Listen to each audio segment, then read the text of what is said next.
സഹോദരങ്ങളെ, ഇന്ന് ഇവിടെ നാം സമ്മേളിച്ചിരിക്കുന്നത് ഈ ഖുർആൻ പഠന സംഗമം സംഘടിപ്പിച്ചിട്ടുള്ളത് ഖുർആൻ മാത്രമാണ് ഇസ്ലാമിൻ്റെ പ്രമാണം എന്ന വിഷയത്തെ ആസ്പദമാക്കി കുറച്ച് കാര്യങ്ങൾ സംസാരിക്കാനാണ്. ഇന്ന് മുസ്ലിങ്ങൾ ഇസ്ലാമിന് ഒരുപാട് പ്രമാണങ്ങൾ ഉണ്ടെങ്കിലേ വിശുദ്ധ ഖുർആൻ സമ്പൂർണ്ണമാവുകയുള്ളെന്നും ഇസ്ലാം സമ്പൂർണ്ണമാവുകയുള്ളൂ എന്നും ഖുർആൻ അല്ലാത്ത ഹദീസുകൾ, കർമ്മശാസ്ത്രം, നാട്ടുനടപ്പ്, പാരമ്പര്യങ്ങൾ, ഇങ്ങനെ ദൈവത്തിന് പുറമെ മനുഷ്യർ എഴുതിയുണ്ടാക്കിയ ഒരുപാട് ഗ്രന്ഥങ്ങളും ആചാരങ്ങളും അനുഷ്ഠാനങ്ങളും ഗ്രന്ഥങ്ങളും പ്രമാണമാക്കിയെങ്കിൽ മാത്രമേ ഇസ്ലാം സമ്പൂർണ്ണമാവുകയുള്ളൂ എന്നാണ് വിശ്വസിക്കുന്നത്. ഇതിനുവേണ്ടി വിശുദ്ധ ഖുർആനിലെ ഒരുപാട് വചനങ്ങൾ പൂർവികരായ പല പണ്ഡിതന്മാരും ദുർവ്യാഖ്യാനം ചെയ്തിട്ടുമുണ്ട്. സത്യത്തിൽ ഞാൻ ഇത് എൻ്റെ സുഹൃത്തുക്കളെ ഒരു ക്ലാസ് പോലെ തന്നെ എടുക്കാനാണ് ഞാൻ ഉദ്ദേശിക്കുന്നത്. സത്യത്തിൽ ഒരു വസ്തുവിന് ഒന്നിലധികം പ്രമാണം ഉണ്ടാവുക എന്ന് പറഞ്ഞാൽ തന്നെ ആ വസ്തുവിൻ്റെ സത്യസന്ധതയെക്കുറിച്ച്, അതിൻ്റെ പ്രാമാണികതയെക്കുറിച്ച്, അല്ലെങ്കിൽ അത് എത്രമാത്രം സ്വീകാര്യമാണ് എന്നതിനെക്കുറിച്ച് സംശയം ജനിപ്പിക്കുന്ന കാര്യമാണ്. നമ്മളൊരു വസ്തുവാണെങ്കിൽ, ഭൗതികമായ ഏതെങ്കിലും ഒരു വസ്തുവാണെങ്കിൽ പോലും അതിന് ഒരു പ്രമാണം മാത്രമേ സാധാരണ ഉണ്ടാകാറുള്ളൂ. ഇതുപോലെ തന്നെയാണ് ലോകത്ത് വന്ന ദൈവദൂതന്മാർക്കൊക്കെ അള്ളാഹു കൊടുത്തത് ഒരൊറ്റ പ്രമാണം, അതായത് അൽ കിതാബ് മാത്രമാണ് അവർക്കൊക്കെ അള്ളാഹു നൽകിയിട്ടുള്ളത് എന്ന് വിശുദ്ധ ഖുർആനിലെ സൂറത്ത് ബഖറയിൽ അള്ളാഹു വിശദീകരിക്കുന്നു. ജനങ്ങൾ ഒരൊറ്റ സമൂഹമായി തീർന്ന അന്നു മുതൽ, കാനന്നാസു ഉമ്മത്തൻ വാഹിദത്തൻ, ജനങ്ങൾ ഒരൊറ്റ സമൂഹമായി തീർന്നു. ആയിത്തീർന്ന അന്ന് മുതൽ ഫബഅസല്ലാഹു നബിയ്യീന, അന്ന് മുതൽ അള്ളാഹു നബിമാരെ നിയോഗിച്ചു തുടങ്ങി. എന്തിന്? ആ സമൂഹങ്ങൾക്കിടയിൽ ഉണ്ടാകുന്ന ഭിന്നതകളിൽ സത്യസന്ധമായി തീർപ്പ് കൽപ്പിക്കുന്നതിന് വേണ്ടി. എന്നിട്ട് തുടർന്ന് പറയുന്നത് അൻസല മഅഹുമുൽ കിതാബ, ആ ദൈവദൂതന്മാർക്കൊക്കെ ഒരു അൽ കിതാബ്, ഒരു വേദം ഇറക്കി കൊടുത്തു. ലി യഹ്കുമ, ആ വേദം വിധിക്കുന്നതിന് വേണ്ടി, അല്ലെങ്കിൽ അള്ളാഹു വിധിക്കുന്നതിന് വേണ്ടി എന്ന രണ്ടഭിപ്രായമുണ്ട്. ബൈനന്നാസി, ജനങ്ങൾക്കിടയിൽ ഫീ മഖ്തലഫു ഫീഹി, അവർ ഭിന്നിക്കുന്ന കാര്യങ്ങളിൽ തീർപ്പ് കൽപ്പിക്കാൻ വേണ്ടി ഒരു വേദത്തെയും ഇറക്കി കൊടുത്തു എന്നാണ് അള്ളാഹു സൂറത്തുൽ ബഖറയിൽ അള്ളാഹു വിശദീകരിക്കുന്നത്. അപ്പോൾ ഇനി നമ്മൾ ചരിത്രം പരിശോധിച്ച് നോക്കിയാൽ, വിശുദ്ധ ഖുർആനിൽ പറയുന്ന, തുടർന്ന് ഇങ്ങോട്ട് പറയുന്ന ചരിത്രങ്ങൾ പരിശോധിച്ച് നോക്കിയാൽ ഒക്കെ തന്നെയും മൂസാ നബിക്കാണെങ്കിൽ തൗറാത്ത്, ഈസാ നബിക്കാണെങ്കിൽ ഇഞ്ചീൽ, ദാവൂദ് നബിക്കാണെങ്കിൽ സബൂർ, ഇങ്ങനെ അറിയപ്പെട്ട വേദങ്ങളൊക്കെ, അറിയപ്പെട്ട പ്രവാചകന്മാരും ആ പ്രവാചകന്മാർക്ക് കിട്ടിയ വേദങ്ങളുമൊക്കെ ഒന്നേ ഉണ്ടായിരുന്നു. അവർക്കൊന്നും ഒന്നിലധികം വേദങ്ങളോ വേദഗ്രന്ഥങ്ങളോ നൽകിയതായിട്ട്, ദൈവം കൊടുക്കുന്ന ഗ്രന്ഥത്തിന് പുറമെ അവർ സ്വയം നിർമ്മിക്കുന്ന, അല്ലെങ്കിൽ അവർക്ക് സ്വന്തമായി നിർമ്മിക്കാൻ പറ്റുന്ന വല്ല പ്രമാണങ്ങളോ ഉണ്ടായതായിട്ട് ചരിത്രത്തിൽ അറിയപ്പെടുന്നില്ല. അതിൻ്റെ പിന്തുടർച്ചയായിട്ട് വന്ന മുഹമ്മദ് നബിക്കും അള്ളാഹു ഇറക്കിക്കൊടുത്ത ഗ്രന്ഥം ഒന്ന് മാത്രമേ ഉള്ളൂ, അതാണ് വിശുദ്ധ ഖുർആൻ. ഇങ്ങനെ മുഹമ്മദ് നബി ഒരു പുതിയ ദൂതനൊന്നുമല്ല. അത് വിശുദ്ധ ഖുർആൻ സൂറത്തുൽ മുംതഹിനയിൽ അള്ളാഹു വിശദീകരിക്കുന്നുണ്ട്. മാ കുന്തു ബിദ്അൻ മിനർ റുസുലി, ഞാൻ ദൂതന്മാരിൽ പുതിയ ആളായി തീർന്നിട്ടില്ല. അപ്പോൾ മുഹമ്മദ് നബിക്ക് വമാ യുഖാലു ലക, നിന്നോട് പറയപ്പെടുന്നില്ല, പൂർവീകരോട് പറയപ്പെട്ടതല്ലാതെ മറ്റൊന്നും നിന്നോട് പറയപ്പെടുന്നില്ല എന്നും വിശുദ്ധ ഖുർആനിൽ ഒരു സ്ഥലത്ത് അള്ളാഹു വ്യക്തമാക്കുന്നുണ്ട്. അപ്പോൾ ഇതിൽ നിന്നൊക്കെ പൂർവ്വ പ്രവാചകന്മാരുടെ അതേ അധ്യാപനങ്ങൾ തന്നെയാണ്, അതേ ശരീഅത്ത് തന്നെയാണ് മുഹമ്മദ് നബിക്കും നൽകപ്പെട്ടിട്ടുള്ളത്. മുഹമ്മദ് നബി ദൂതന്മാരിൽ പുതിയ ഒരു ആളായി തീർന്നിട്ടില്ല എന്ന് സൂറത്തുൽ മുംതഹിന 9-ാം വചനത്തിൽ അള്ളാഹു വിശദീകരിക്കുന്നുണ്ട്. അപ്പോൾ ഈ പറഞ്ഞതിൽ നിന്നൊക്കെ ഞാൻ ആമുഖമായി ഇത്രയും പറഞ്ഞത്, ലോകത്ത് ഒരു വേദം, അത് ഭാഷാന്തരം നടത്തുകയാണ്. ദൂതന്മാർ ഏതൊരു ജനതയിലേക്കാണോ നിയോഗിക്കപ്പെടുന്നത്, ആ നിയോഗിക്കപ്പെടുന്ന ദൂതന് ആ നിയോഗിക്കപ്പെടുന്ന ജനതയുടെ ഭാഷയിലേക്ക് ഈ ഗ്രന്ഥത്തെ അള്ളാഹു മാറ്റി അവതരിപ്പിച്ചു കൊടുക്കുകയാണ് പതിവ്. അവർക്ക് സ്വന്തമായിട്ട് വേറൊരു ഗ്രന്ഥമോ എഴുതിയുണ്ടാക്കാൻ പ്രവാചകന്മാർക്ക് അള്ളാഹു അനുവാദം കൊടുത്തിട്ടില്ല, അത് അള്ളാഹു നൽകിയിട്ടുമില്ല. ഇനി വിശുദ്ധ ഖുർആൻ ഈ രംഗത്ത് എന്തൊക്കെ പറയുന്നു എന്ന് നമുക്കൊന്ന് പരിശോധിക്കാം. ഞാൻ ഇപ്പോൾ ഓതിവെച്ച ആയത്ത് സൂറത്ത് ഇബ്രാഹിമിലെ ആയത്താണ്. ഇവിടെ പറയുന്നത് ഏറ്റവും നല്ല ഒരു വചനത്തിന് അള്ളാഹു ഉദാഹരിച്ചിരിക്കുന്നത് ഏറ്റവും നല്ല ഒരു വൃക്ഷത്തോടാണ്. ആ വൃക്ഷത്തിൻ്റെ ഗുണം എന്താണെന്ന് ചോദിച്ചാൽ അസ്ലുഹ സാബിത്തുൻ, അതിൻ്റെ അടിത്തറ ഭൂമിയിൽ ഉറച്ചു നിൽക്കുന്നതാണ്. വ ഫർഉഹ, അതിൻ്റെ ശാഖകൾ, അതിൻ്റെ ചില്ലകൾ ആകാശത്ത് പടർന്നു പന്തലിച്ചു നിൽക്കുന്നതുമാണ്. അങ്ങനത്തെ ഒരു വൃക്ഷത്തോടാണ് കലിമത്തുൻ തയ്യിബത്തിനെ, ഏറ്റവും നല്ല വചനത്തെ അള്ളാഹു ഉപമിച്ചിട്ടുള്ളത്, ഉദാഹരിച്ചിട്ടുള്ളത്. അപ്പോൾ ഖുർആൻ അത് അള്ളാഹു അവതരിപ്പിച്ച ആ കലിമത്ത് അത് സ്വയം തന്നെ ഭൂമിയിൽ വേരുറച്ചു നിൽക്കുന്നതാണ്. അതിനെ താങ്ങി നിർത്താൻ മറ്റേതെങ്കിലും ഒരു താങ്ങുകളുടെ അല്ലെങ്കിൽ മറ്റേതെങ്കിലും ഒരു പിന്തുണ അതിന് നൽകേണ്ടതില്ല. ആ വൃക്ഷം സ്വയം തന്നെ ഭൂമിയിൽ ഉറച്ചു നിൽക്കുന്നതും തൻ്റെ റബ്ബിൻ്റെ അനുമതിയോടുകൂടി സദാ കായ്ക്കനികൾ സദാ നൽകിക്കൊണ്ടിരിക്കുകയും ചെയ്യുന്ന, ശാഖകൾ അന്തരീക്ഷത്തിൽ പടർന്നു പന്തലിച്ചു നിൽക്കുന്ന ഒരു വൃക്ഷത്തോടാണ് ഏറ്റവും നല്ല വചനത്തെ അള്ളാഹു ഉപമിച്ചിരിക്കുന്നത്. ഇനി നമ്മൾ ഇതല്ലാത്ത നമ്മുടെ പ്രമാണങ്ങൾ എന്ന് പറയുന്ന, ഇപ്പം ഏറ്റവും കൂടുതൽ പറയുന്നത് ഹദീസുകളാണല്ലോ. ഈ ഹദീസുകളുടെ അവസ്ഥ എന്നെടുത്ത് നോക്കൂ. ഈ പറഞ്ഞ ഗുണങ്ങളൊന്നും ആ ഹദീസിന് ഉണ്ടാവുകയില്ല. അത് സ്വയം, ഹദീസുകൾക്ക് സ്വയം ഭൂമിയിൽ ഉറച്ചു നിൽക്കാൻ കഴിയില്ല. അതിന് മനുഷ്യർക്ക് വേണ്ട കായ്ക്കനികൾ സദാ കാലാകാലങ്ങളിൽ അതിന് നൽകാൻ കഴിയില്ല. അത് ഞാൻ തുടർന്ന് വിശദീകരിക്കുന്നുണ്ട്. ഹദീസ് ഈ സമൂഹത്തിൽ എന്ത് കായ്ക്കനികളാണ് അല്ലെങ്കിൽ എന്ത് ഫലങ്ങളാണ് ഈ രാജ്യത്ത് അല്ലെങ്കിൽ മാനവരാശിക്ക് അത് നൽകുന്നത് എന്ന് നമുക്ക് പരിശോധിച്ചാൽ നിങ്ങൾക്ക് മനസ്സിലാവും അതൊന്നും നൽകുന്നില്ല എന്ന്. എന്നാൽ വിശുദ്ധ ഖുർആൻ ഏതൊരു കാലഘട്ടത്തിലും ഏതൊരു മനുഷ്യനും അതിൻ്റെ ഫലങ്ങൾ, അതിൻ്റെ ശരിയായ അർത്ഥത്തിൽ നാം മനസ്സിലാക്കുമ്പോൾ അതിൻ്റെ ഫലങ്ങളും അതിൻ്റെ കനികളും അത് സദാ മാനവരാശിക്ക് അത് നൽകിക്കൊണ്ടിരിക്കുന്നതായിട്ട് നമുക്ക് കാണാനും കഴിയും. അതും ഞാൻ തുടർന്ന് എൻ്റെ പ്രസംഗങ്ങളിൽ, എൻ്റെ ക്ലാസ്സിൻ്റെ അവസാനമാകുമ്പോഴേക്കും ഞാൻ നിങ്ങൾക്ക് വിശദീകരിച്ചു തരാം. ഇത് രണ്ടും വളരെ വ്യത്യസ്തമായി പോകുന്ന, ഖുർആനും ഹദീസും രണ്ടും രണ്ട് ധ്രുവങ്ങളിൽ നിൽക്കുന്ന, ഒരിക്കലും യോജിക്കാൻ പറ്റാത്ത ആ രൂപത്തിൽ അന്തരങ്ങളുള്ള, ഭിന്നതകളുള്ള രണ്ട് ആശയങ്ങളാണ്.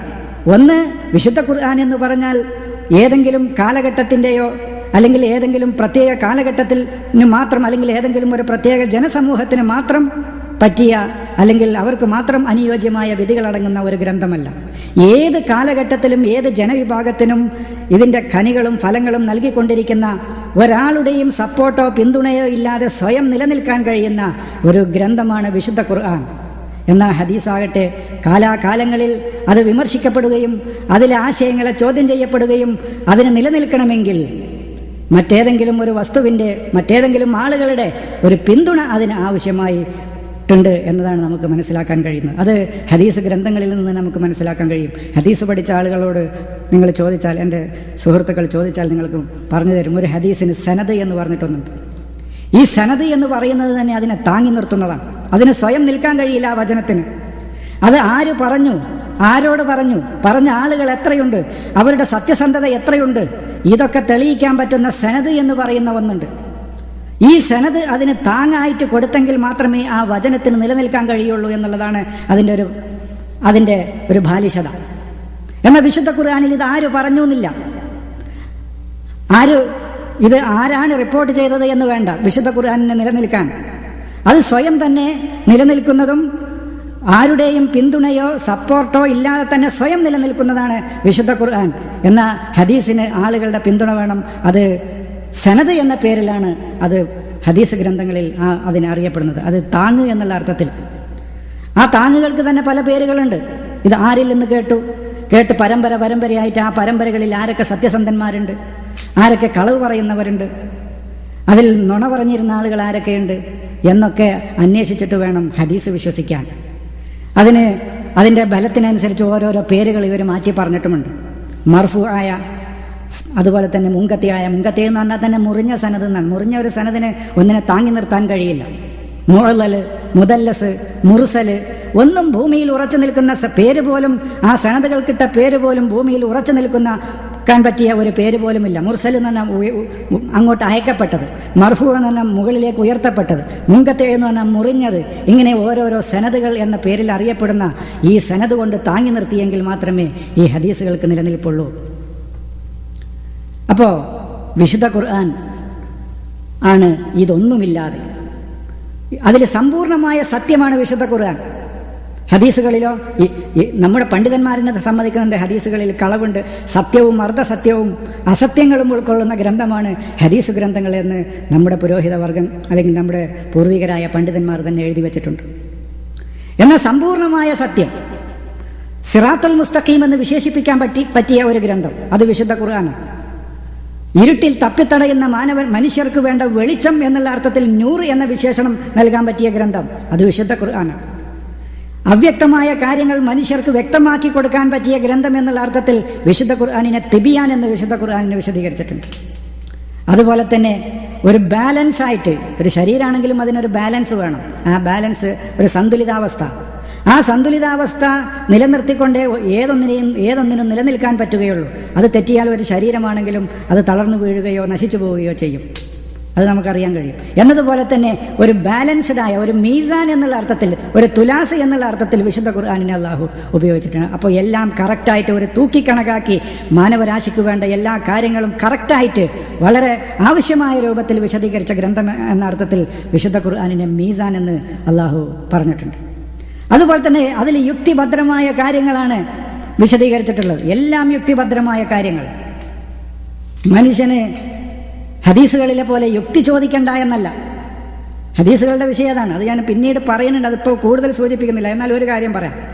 യുക്തിക്ക് ഒരു സ്ഥാനവും മതത്തിലില്ല എന്നുള്ള അർത്ഥത്തിലാണ്, ആ ഒരു ലേബിളിലാണ്, ആ ഒരു തത്വം മുന്നിൽ വെച്ച്, ആശയം മുന്നിൽ വെച്ചുകൊണ്ടാണ് ഈ ഹദീസുകളെ മുഴുവൻ ഈ സമൂഹത്തെ പഠിപ്പിക്കുന്നത്.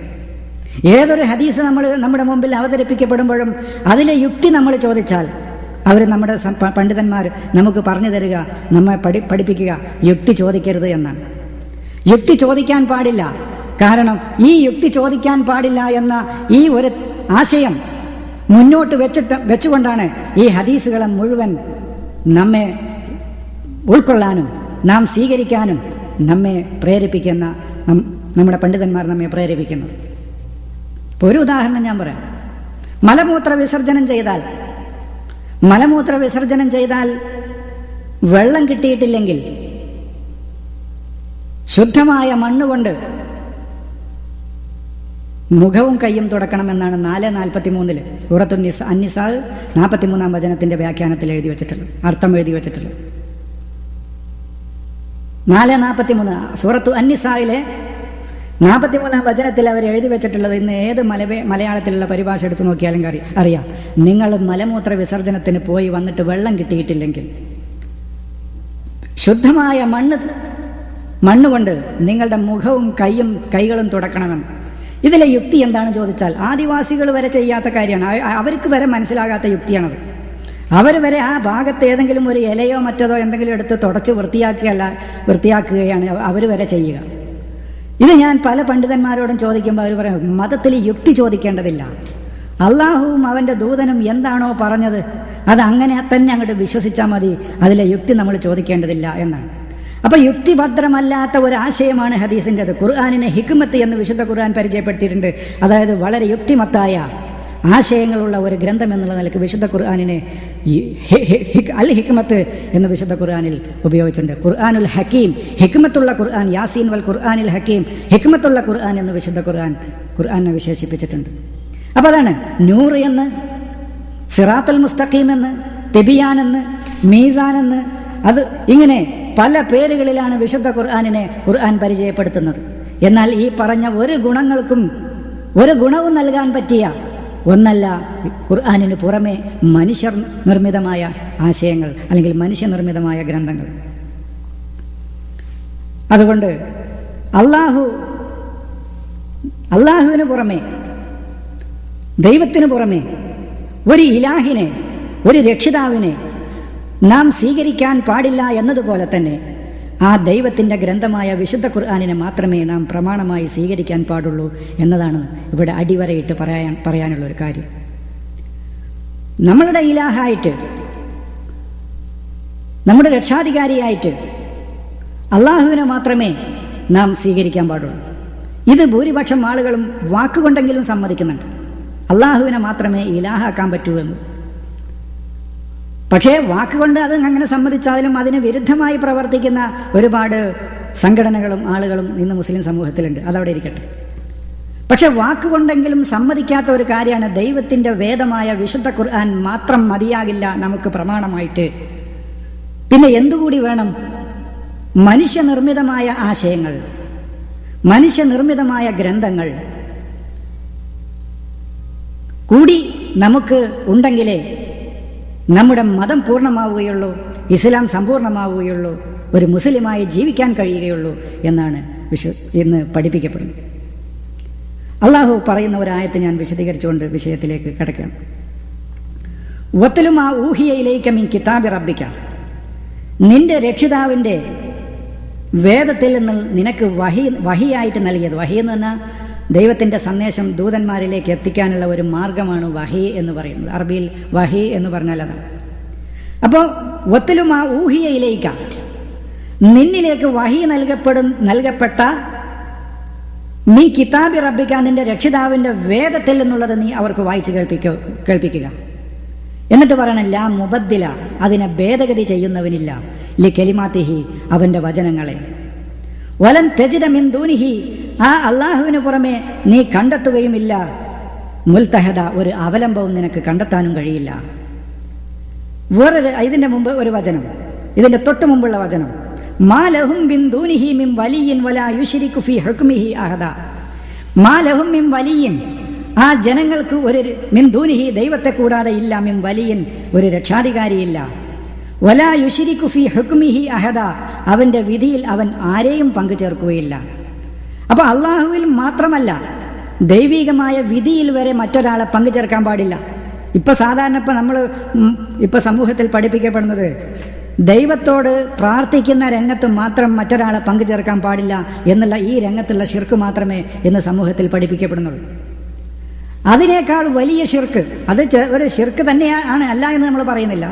പക്ഷേ അതിനേക്കാളൊക്കെ ഏറ്റവും വലിയ ശിർക്ക് ആ ദൈവത്തിൻ്റെ വിധിയിൽ അവൻ നമുക്ക് അവതരിപ്പിച്ചു തന്ന ദൈവികമായ വിധിക്ക് പുറമെ വേറെ ഒരു വിധിയെ, ആ വിധിയിൽ മറ്റൊരാളെ പങ്കു ചേർക്കുക എന്ന് പറഞ്ഞാൽ മനുഷ്യനിർമ്മിതമായ ആശയങ്ങൾ ഇതിലേക്ക് കടത്തിക്കൂട്ടുക, ഇതിലേക്ക് പ്രവേശിപ്പിക്കുക, ഇതിൽ കൂട്ടിച്ചേർക്കുക, ഇത് ഒരിക്കലും അള്ളാഹു ചെയ്യുകയില്ല, അവൻ അംഗീകരിക്കുകയില്ല എന്ന് പറഞ്ഞ ശേഷമാണ് അള്ളാഹു പറഞ്ഞത്. അതുകൊണ്ട് വലാ യുശ്രികു ഫീ ഹുക്മിഹി അഹദ, ഒരാളെയും അവൻ്റെ വിധിയിൽ അവൻ പങ്കു ചേർക്കുകയില്ല, പങ്കാളിയാക്കുകയില്ല എന്ന് അള്ളാഹു പറയുന്നു.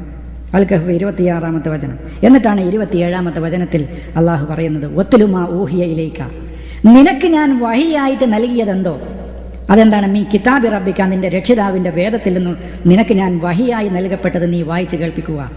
എന്നിട്ട് പറയണം ലാ മുബദ്ദില, ഇനി ഇതിനെ ഇങ്ങനെ വായിച്ച് കേൾപ്പിക്കപ്പെടുന്ന ഈ കലിമാത്തുകൾക്ക്, ഈ വചനങ്ങൾക്ക് ഭേദഗതി, ബദല്, അതിനൊരു പകരം വെക്കുന്നവൻ വേറെ ഒരാളുമില്ല എന്ന് വളരെ ശക്തിമത്തായിട്ട്, വളരെ ശക്തിയായിട്ട് അള്ളാഹു പറയാം. ഇത് പറഞ്ഞ ഈ നാവ് കൊണ്ട് ഓതിക്കൊടുക്കുകയാണ് പ്രവാചകൻ ഈ ആയത്തുകൾ. ഈ പറഞ്ഞ ആയത്തുകൾ മുഹമ്മദ് നബി അദ്ദേഹത്തിൻ്റെ നാവിലൂടെ ആ ജനതയെ പഠിപ്പിക്കാം. ആ പ്രവാചകൻ ലാ മുബദ്ദില ലി കലിമാത്തിഹി, ദൈവികമായ വചനങ്ങൾക്ക് ഭേദഗതി, ഒരു പകരം കൊണ്ടുവരുന്നവൻ ആരുമില്ല എന്ന് പറഞ്ഞ, അവന് പുറമെ ഞാൻ ഒരു അവലംബവും മറ്റൊരാളെയും കണ്ടെത്തുകയില്ല എന്ന് പറഞ്ഞ അതേ മുഹമ്മദ് നബി തന്നെ സ്വന്തമായിട്ട് അതിന് ഭേദഗതി വരിക, അള്ളാഹുവിൻ്റെ വചനങ്ങൾക്ക് ഭേദഗതി വരുത്തുക.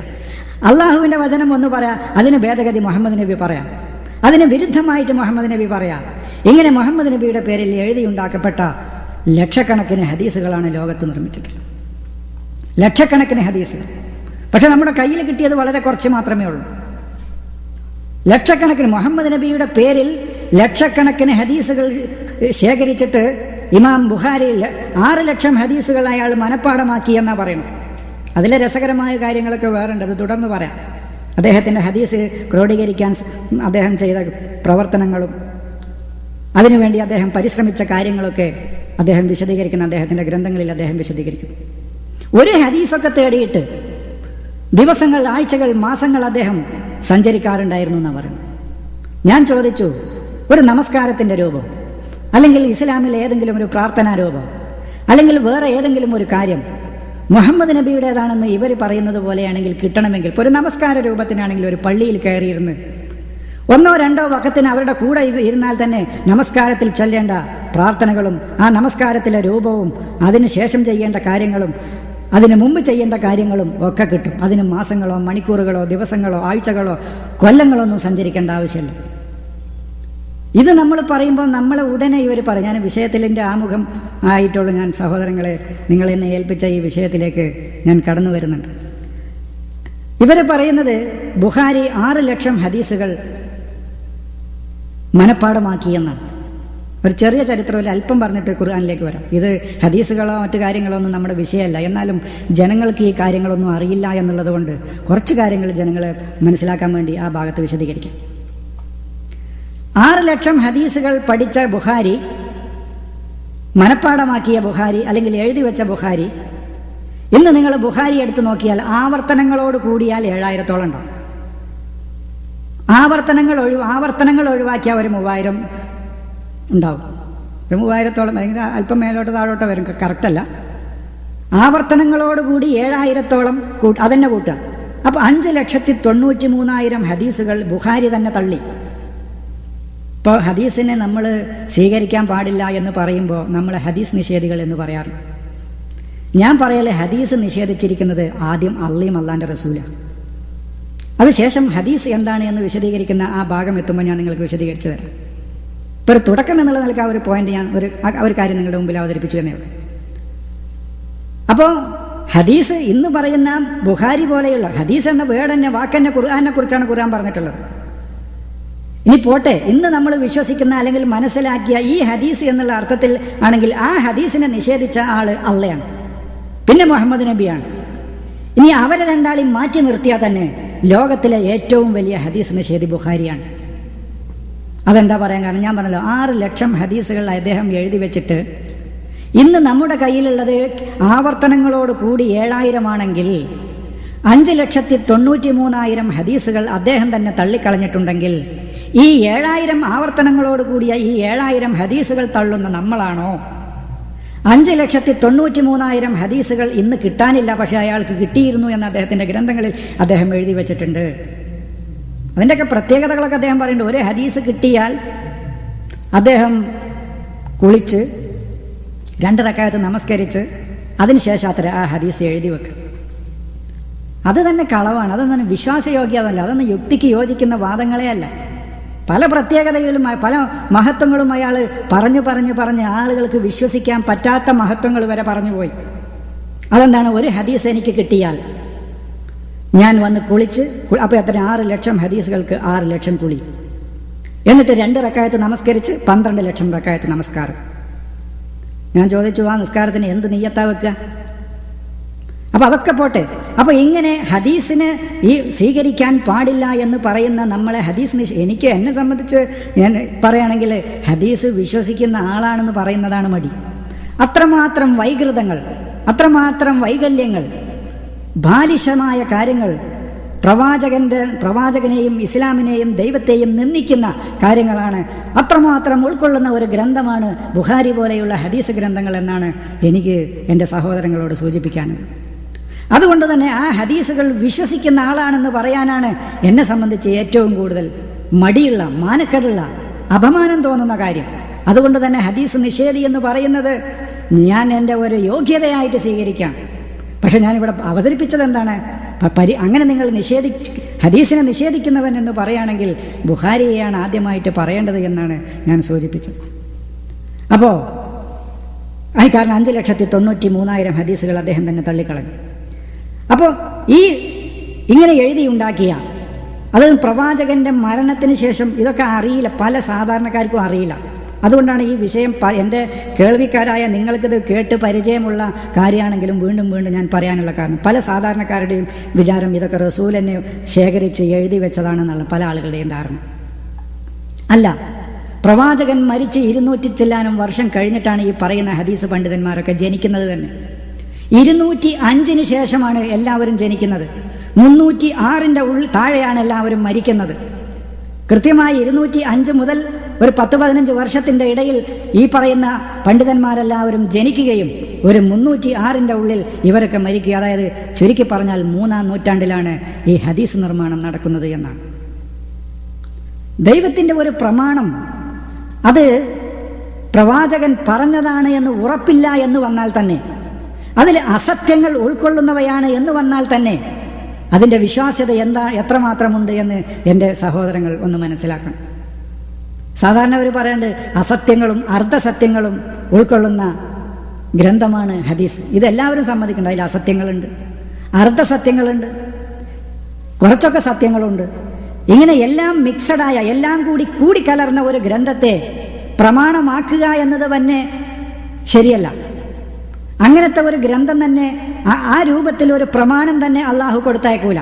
കാരണം അവൻ്റെ മുമ്പിൽ, അവൻ്റെ കോടതിയിൽ മനുഷ്യരെ ചോദ്യം ചെയ്യപ്പെടുമ്പോൾ ആ മനുഷ്യരോട് പൂർണ്ണമായ സത്യം ഉൾക്കൊള്ളുന്ന, എൻ്റേതാണെന്ന് ഉറപ്പുള്ള ഒരു വേദം നിങ്ങൾക്ക് വന്നു കിട്ടിയിട്ടില്ലേ എന്ന് ചോദിക്കുമ്പോൾ, ഞങ്ങൾക്ക് സത്യങ്ങളും അസത്യങ്ങളും അർദ്ധസത്യങ്ങളും ഒക്കെ ഉൾക്കൊള്ളുന്ന ഗ്രന്ഥമാണ് ഞങ്ങൾക്ക് ഞങ്ങളുടെ പ്രമാണമായി കിട്ടിയത് എന്ന്, അതുകൊണ്ട് ഞങ്ങൾക്ക് ശരി മനസ്സിലാക്കാൻ കഴിഞ്ഞില്ല എന്ന് ന്യായം പറഞ്ഞ് ജനങ്ങൾക്ക് രക്ഷപ്പെടാനുള്ള, അല്ലെങ്കിൽ ജനങ്ങൾക്ക് കഴിവ് പറയാനുള്ള അവസരം പോലും ഇല്ലാത്ത ആ രൂപത്തിൽ പൂർണ്ണമായ സത്യം ഉൾക്കൊള്ളുന്ന ഗ്രന്ഥത്തെ മാത്രമേ അള്ളാഹു മനുഷ്യർക്ക് പ്രമാണമായി നൽകുകയുള്ളൂ എന്നാണ് നമുക്ക് സൂചിപ്പിക്കാനുള്ളത്. അപ്പോൾ അവൻ്റെ ഈ വചനങ്ങളെ ഭേദഗതി വരുത്തുന്നവൻ ആരുമില്ല. അപ്പോൾ ഇവിടെ ഞാനിപ്പോൾ സൂറത്ത് അൽ കഹ്ഫിലെ 26-ാമത്തെയും 27-ാമത്തെയും വചനത്തിൽ അള്ളാഹു പറഞ്ഞത്, ആ അള്ളാഹുവിന് പുറമെ ഒരു ഇലാഹില്ല, അവൻ്റെ വിധിയിൽ അവൻ ഒരാളെയും പങ്കുചേർക്കുകയില്ല, അവൻ നൽകപ്പെട്ട വഹിയായിട്ട് നൽകപ്പെട്ട ആ വേദമാണ് മുഹമ്മദ് നബി ജനങ്ങൾക്ക് വായിച്ചു കേൾപ്പിക്കേണ്ടത്. ആ വേദത്തെയാണ് പിന്തുടരുകയും ചെയ്യേണ്ടത്. അതിന് ഭേദഗതി വരുത്തുന്നവൻ ആരുമില്ല എന്ന് അള്ളാഹു വിശുദ്ധ ഖുർആനിൽ അർത്ഥശങ്കക്കിടമില്ലാത്ത വിധം കാര്യങ്ങൾ വിശദീകരിക്കുന്നുണ്ട്. തുടർന്ന് അള്ളാഹു പറയാം, ഖുൽ ഇന്നി ലൻ യുജീറനി മിനല്ലാഹി അഹദുൻ വലൻ അജിദ മിൻ ദൂനിഹി മുൽതഹിദ. ദൈവത്തെ കൂടാതെ എന്നെ രക്ഷിക്കുന്നവൻ ആരുമില്ലെന്നും അവനൊഴികെ ഒരു അവലംബവും ഞാൻ കണ്ടെത്തുകയില്ലെന്നും നീ പ്രഖ്യാപിക്കുക. ഇതാണ്. അപ്പോൾ അള്ളാഹു ആണ് ഒരു മനുഷ്യൻ്റെ ഇലാഹ്, അവൻ മാത്രമാണ് ഇലാഹ്, അവന് പുറമെ വേറൊരു ഇലാഹില്ല എന്നതുപോലെ തന്നെ ആ അള്ളാഹുവിൻ്റെ വേദമായ വിശുദ്ധ ഖുർആനിന് പുറമെ വേറെ ഒരു പ്രമാണവും ഒരു വിശ്വാസിക്ക് ഉണ്ടാകാൻ പാടില്ല എന്നാണ് ഞാൻ സൂചിപ്പിച്ചത്. ഈ കാര്യം അള്ളാഹു ചോദിക്കുകയാണ്, ഒരു നിഷേധാത്മക രൂപത്തിലാണ് അള്ളാഹു ചോദിക്കുന്നത്. അലൈസ് അല്ലാഹു ബി കാഫിൻ അബ്ദഹു, അള്ളാഹു പോരെ തൻ്റെ ദാസന്. ഇത് ചോദ്യമായിട്ടാണ്, ഒരു ചോദ്യ രൂപത്തിലാണ് അള്ളാഹു ചോദിക്കുന്നത്. അലൈസ് അല്ലാഹു, ഈ വാക്ക് എൻ്റെയൊക്കെ കുട്ടിക്കാലം മുതൽ കേൾക്കുന്ന ആയത്താണ്. അതായത് അള്ളാഹുവിനെ മാത്രമേ വിളിച്ച് പ്രാർത്ഥിക്കാൻ പാടുള്ളൂ. തൗഹീദിൻ്റെ സ്റ്റേജുകളിൽ നിന്നൊക്കെ നാം സ്ഥിരം കേട്ടിരുന്ന, എൻ്റെ കുട്ടിക്കാലം മുതൽ കേട്ടിരുന്ന ഒരായത്താണ്. തൻ്റെ ദാസൻ അള്ളാഹു മാത്രം മതിയാകില്ലേ? അലൈസ് അല്ലാഹു ബി കാഫിൻ അബ്ദഹു, തൻ്റെ അബ്ദിന്, തൻ്റെ ദാസന്, തൻ്റെ കൽപ്പനകൾ അനുസരിച്ച് ജീവിക്കുന്ന അവൻ്റെ ദാസന് അള്ളാഹു മാത്രം കാഫിൻ മതിയായവനല്ലയോ? യുഹവ്വിഫൂനക ബില്ലദീ മിൻ ദൂനിഹി, അവനെ കൂടാതെയുള്ള ആളുകളെ പറഞ്ഞുകൊണ്ടാണ് അവർ നിന്നെ ഭയപ്പെടുത്തുന്നത്. എന്നാൽ നിനക്ക് ആ അള്ളാഹു തന്നെ മതി എന്നാണ് പറയുന്നത്. അള്ളാഹു ഓരോ മനുഷ്യനോടും ചോദിക്കുന്നതാണ്, തൻ്റെ ദാസന്, അള്ളാഹുവിൻ്റെ കൽപ്പനകൾ അനുസരിച്ച് ജീവിക്കുന്ന ദൈവത്തിൻ്റെ ഒരു ഇഷ്ടപ്പെട്ട ദൈവത്തിൻ്റെ ദാസന് ആ ദൈവം തന്നെ മതിയായവനല്ലയോ എന്ന് ചോദിച്ചാൽ മതിയായവനാണ് എന്നാണ് അതിൻ്റെ ഉത്തരം. മതിയായവനാണ്. പല ആയത്തുകളിലും ഈ അള്ളാഹു മാത്രം പോരെ എന്ന് അള്ളാഹു ചോദിക്കുന്നുണ്ട്.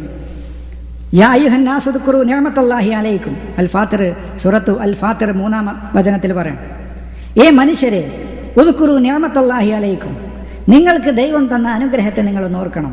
എന്നിട്ട് ചോദിക്കാൻ, ഹൽ മിൻ ഖാലിഖിൻ ഗൈറുല്ലാഹി യർസുഖുകും മിനസ് സമായി, നിങ്ങൾക്ക് ഉപരി ഭാഗത്ത് നിന്ന് നിങ്ങൾക്ക് റിസ്ക്, നിങ്ങൾക്ക് വേണ്ട വസ്തുക്കളൊക്കെ പ്രദാനിക്കുകയും നൽകുകയും ചെയ്യുന്ന ഒരു സ്രഷ്ടാവായിട്ട് അള്ളാഹു അല്ലാതെ വേറെ വല്ല ആളുകളും ഉണ്ടോ എന്ന് ചോദിച്ചാൽ ഇല്ല എന്നായിരിക്കും അതിൻ്റെ ഉത്തരം.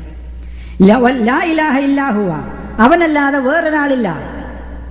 എന്നിട്ട് ചോദിക്കാണ്, ഫഅന്നാ തൗഫഖൂൻ, പിന്നെ നിങ്ങൾ എവിടേക്കാണ് പോകുന്നത്? നിങ്ങൾ എന്താണ് അവൻ്റെ പേരിൽ കളവ് ചമച്ചുകൊണ്ടിരിക്കുന്നത് എന്നാണ് ചോദിക്കുന്നത്. അപ്പോൾ അള്ളാഹു അല്ലാതെ ഒരു സൃഷ്ടാവില്ല. അതാണ് കുൽ ഹൽ മിൻ ഖാലിഖിൻ ഗൈറുല്ലാഹ്, അല്ലാഹു അല്ലാതെ ഒരു സൃഷ്ടാവ് വല്ലവരും നിങ്ങൾക്കുണ്ടോ? യർസുഖുക്കും നിങ്ങൾക്ക് നൽകുന്ന, നിങ്ങൾക്ക് പ്രദാനിക്കുന്ന, മിനസ്സമായി വല്ലർലി ഉപരിഭാഗത്തു നിന്നും താഴ്ഭാഗത്തു നിന്നും നിങ്ങൾക്ക് വേണ്ട വസ്തുക്കളൊക്കെ സംവിധാനിക്കുകയും അത് നിങ്ങൾക്ക് റസക്ക വിതരണം ചെയ്യുകയും ചെയ്യുന്ന ഒരു രക്ഷിതാവായിട്ട് അല്ലാഹു അല്ലാതെ വേറെ ആരെങ്കിലും ഉണ്ടോ? ഇല്ല എന്നാണ്. വേറൊരായത്തിൽ അല്ലാഹു ചോദിക്കാൻ സൂറത്തുൽ അൻആം 164 വചനത്തിൽ, കുൽ ആ ഗൈറല്ലാഹി അബ്ഗി റബ്ബൻ, നീ പ്രഖ്യാപിക്കുക മുഹമ്മദ് നബിയെ, ആ ഗൈറല്ലാഹി അല്ലാഹുവിന് പുറമെ അബ്ഗി റബ്ബൻ, ഞാനൊരു രക്ഷിതാവിനെ തേടുകയോ, ഞാനൊരു രക്ഷിതാവിനെ അന്വേഷിക്കുകയോ, വഹുവ റബ്ബു കുല്ലി ഷൈഇൻ, അവൻ എല്ലാ വസ്തുക്കളുടെയും രക്ഷിതാവായിരിക്കെ. അപ്പൊ എല്ലാ വസ്തുക്കളുടെയും രക്ഷിതാവായിരിക്കെ അങ്ങനെയുള്ള ഒരു രക്ഷിതാവിന് പുറമെ ഞാൻ വേറൊരു രക്ഷിതാവിനെ അന്വേഷിക്കുകയോ തേടുകയോ ചെയ്യുകയാണോ എന്ന് അള്ളാഹു മുഹമ്മദ് നബിയോട് പറയാനും പ്രഖ്യാപിക്കാനും സൂറത്ത് അൻആം 164 വചനത്തിൽ പറയും. അപ്പോൾ ഈ പറഞ്ഞു റാസിക്കായിട്ട്, ഖാലിക്കായിട്ട്, റബ്ബായിട്ട്, ഇലാഹായിട്ട്, ഇങ്ങനെ ഇതിലൊന്നും വേറെ അള്ളാഹു അല്ലാതെ വേറൊരാളില്ല. വേറൊരാളെ തേടേണ്ടതില്ല, വേറൊരാളെ അന്വേഷിക്കേണ്ടതില്ല. ഇനി നമുക്ക് പറയാനുള്ളത്, ഇത് ഇപ്പോൾ ഏകദേശം ഇത്രയും കാര്യങ്ങൾ നമ്മുടെ പാരമ്പര്യം, നമ്മുടെ പൈതൃകമായി വിശ്വസിച്ചു പോരുന്ന നമ്മുടെ മുസ്ലിം സമൂഹത്തിലെ പണ്ഡിതന്മാരൊക്കെ സമ്മതിക്കും. ഇത് ശരിയാണ്. ഖാലിക്കായിട്ട് അള്ളാഹു, റാസിക്കായിട്ട് അള്ളാഹു, റബ്ബായിട്ട് നമ്മുടെ രക്ഷിതാവ്, ഇലാഹായിട്ട് അള്ളാഹു. ഇതും വേറെയുണ്ടോ? വേറെ ഞാൻ അന്വേഷിക്കുകയില്ല. അന്വേഷിക്കുകയോ എന്ന് ചോദിച്ചാൽ അതിൻ്റെ നിഷേധാത്മക രൂപത്തിലാണ് ആ പറയുന്നത്. ഞാൻ അന്വേഷിക്കുകയില്ല. ഇനി പറയുന്നത്, എങ്കിൽ ആ ദൈവത്തിൻ്റെ തന്നെ വേദത്തെ മാത്രമേ ഞാൻ എൻ്റെ പ്രമാണമായിട്ട് സ്വീകരിക്കുകയുള്ളൂ. അതുപോരെ എന്നാണ് അള്ളാഹു ചോദിക്കുന്നത്. ഇവിടേക്ക് അള്ളാഹു മതി എന്ന് പറയും. ഇലാഹായിട്ട് അള്ളാഹു പോരെ എന്ന് ചോദിച്ചാൽ അലൈസല്ലാഹു ബി കാഫിൻ അബ്ദഹു എന്ന് ചോദിച്ചാൽ ബല, മതി എന്ന് പറയും. പക്ഷേ ഇനി ചോദിക്കുന്ന ഒരായത്തുണ്ട്, സൂറത്ത് അൽ-അൻകബൂത്ത് 51 വചനത്തിൽ അള്ളാഹു ചോദിക്കാൻ, അവലം യക്ഫിഹിം അന്ന അൻസൽന അലൈക്കൽ കിതാബ യുത്ല അലൈഹിം, അവലം യക്ഫിഹിം അലൈസല്ലാഹു ബി കാഫിൻ, അതേ തന്നെ അവലം യക്ഫിഹിം, അവർക്ക് മതിയാകില്ലേ, അന്ന അൻസൽന അലൈക്കൽ കിതാബ യുത്ല അലൈഹിം, അവർക്ക് വായിച്ചു കേൾപ്പിക്കപ്പെടുന്ന ഒരു അൽ കിതാബ് നിന്റെ മേൽ ഞാൻ അവതരിപ്പിച്ച് തന്നാൽ, നാം തീർച്ചയായും നിന്റെ മേൽ അവതരിപ്പിച്ച് തന്നാൽ അവർക്കത് മതിയാകില്ലേ? ഇനി ആ അൽ കിതാബിന്റെ ഒരു പ്രത്യേകത പറയുന്നു നോക്കൂ. ഇന്ന ഫീ ദാലിക, ആ അൽ കിതാബിലുണ്ട് റഹ്മത്തുൻ, കാരുണ്യമുണ്ട്. അതിൽ കാരുണ്യമുണ്ട്. ഇന്ന് നമ്മുടെ സമൂഹം അതല്ല പറയണത്. ഇത് കാരുണ്യമായിട്ട് കാണുന്നില്ല നമ്മുടെ സമൂഹം.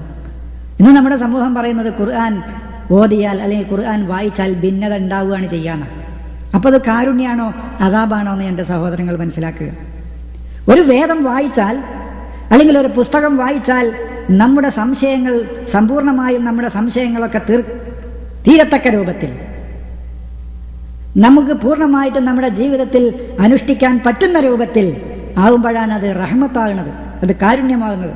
നേരെ മറിച്ച് ആ പുസ്തകം വായിക്കുന്നതോടുകൂടി നിലവിലില്ലാത്ത ഒരുപാട് സംശയങ്ങളും ഭിന്നതകളും നമ്മുടെ ജീവിതത്തിൽ വരികയാണെങ്കിൽ, എന്നിട്ടോ ആ ഭിന്നത തീർക്കണമെങ്കിലോ സത്യമാണെന്ന് ഉറപ്പില്ലാത്ത, മുഴുവൻ സത്യമാണെന്ന് ഉറപ്പില്ലാത്ത, ആര് പറഞ്ഞു എന്ന് അന്വേഷിക്കണം.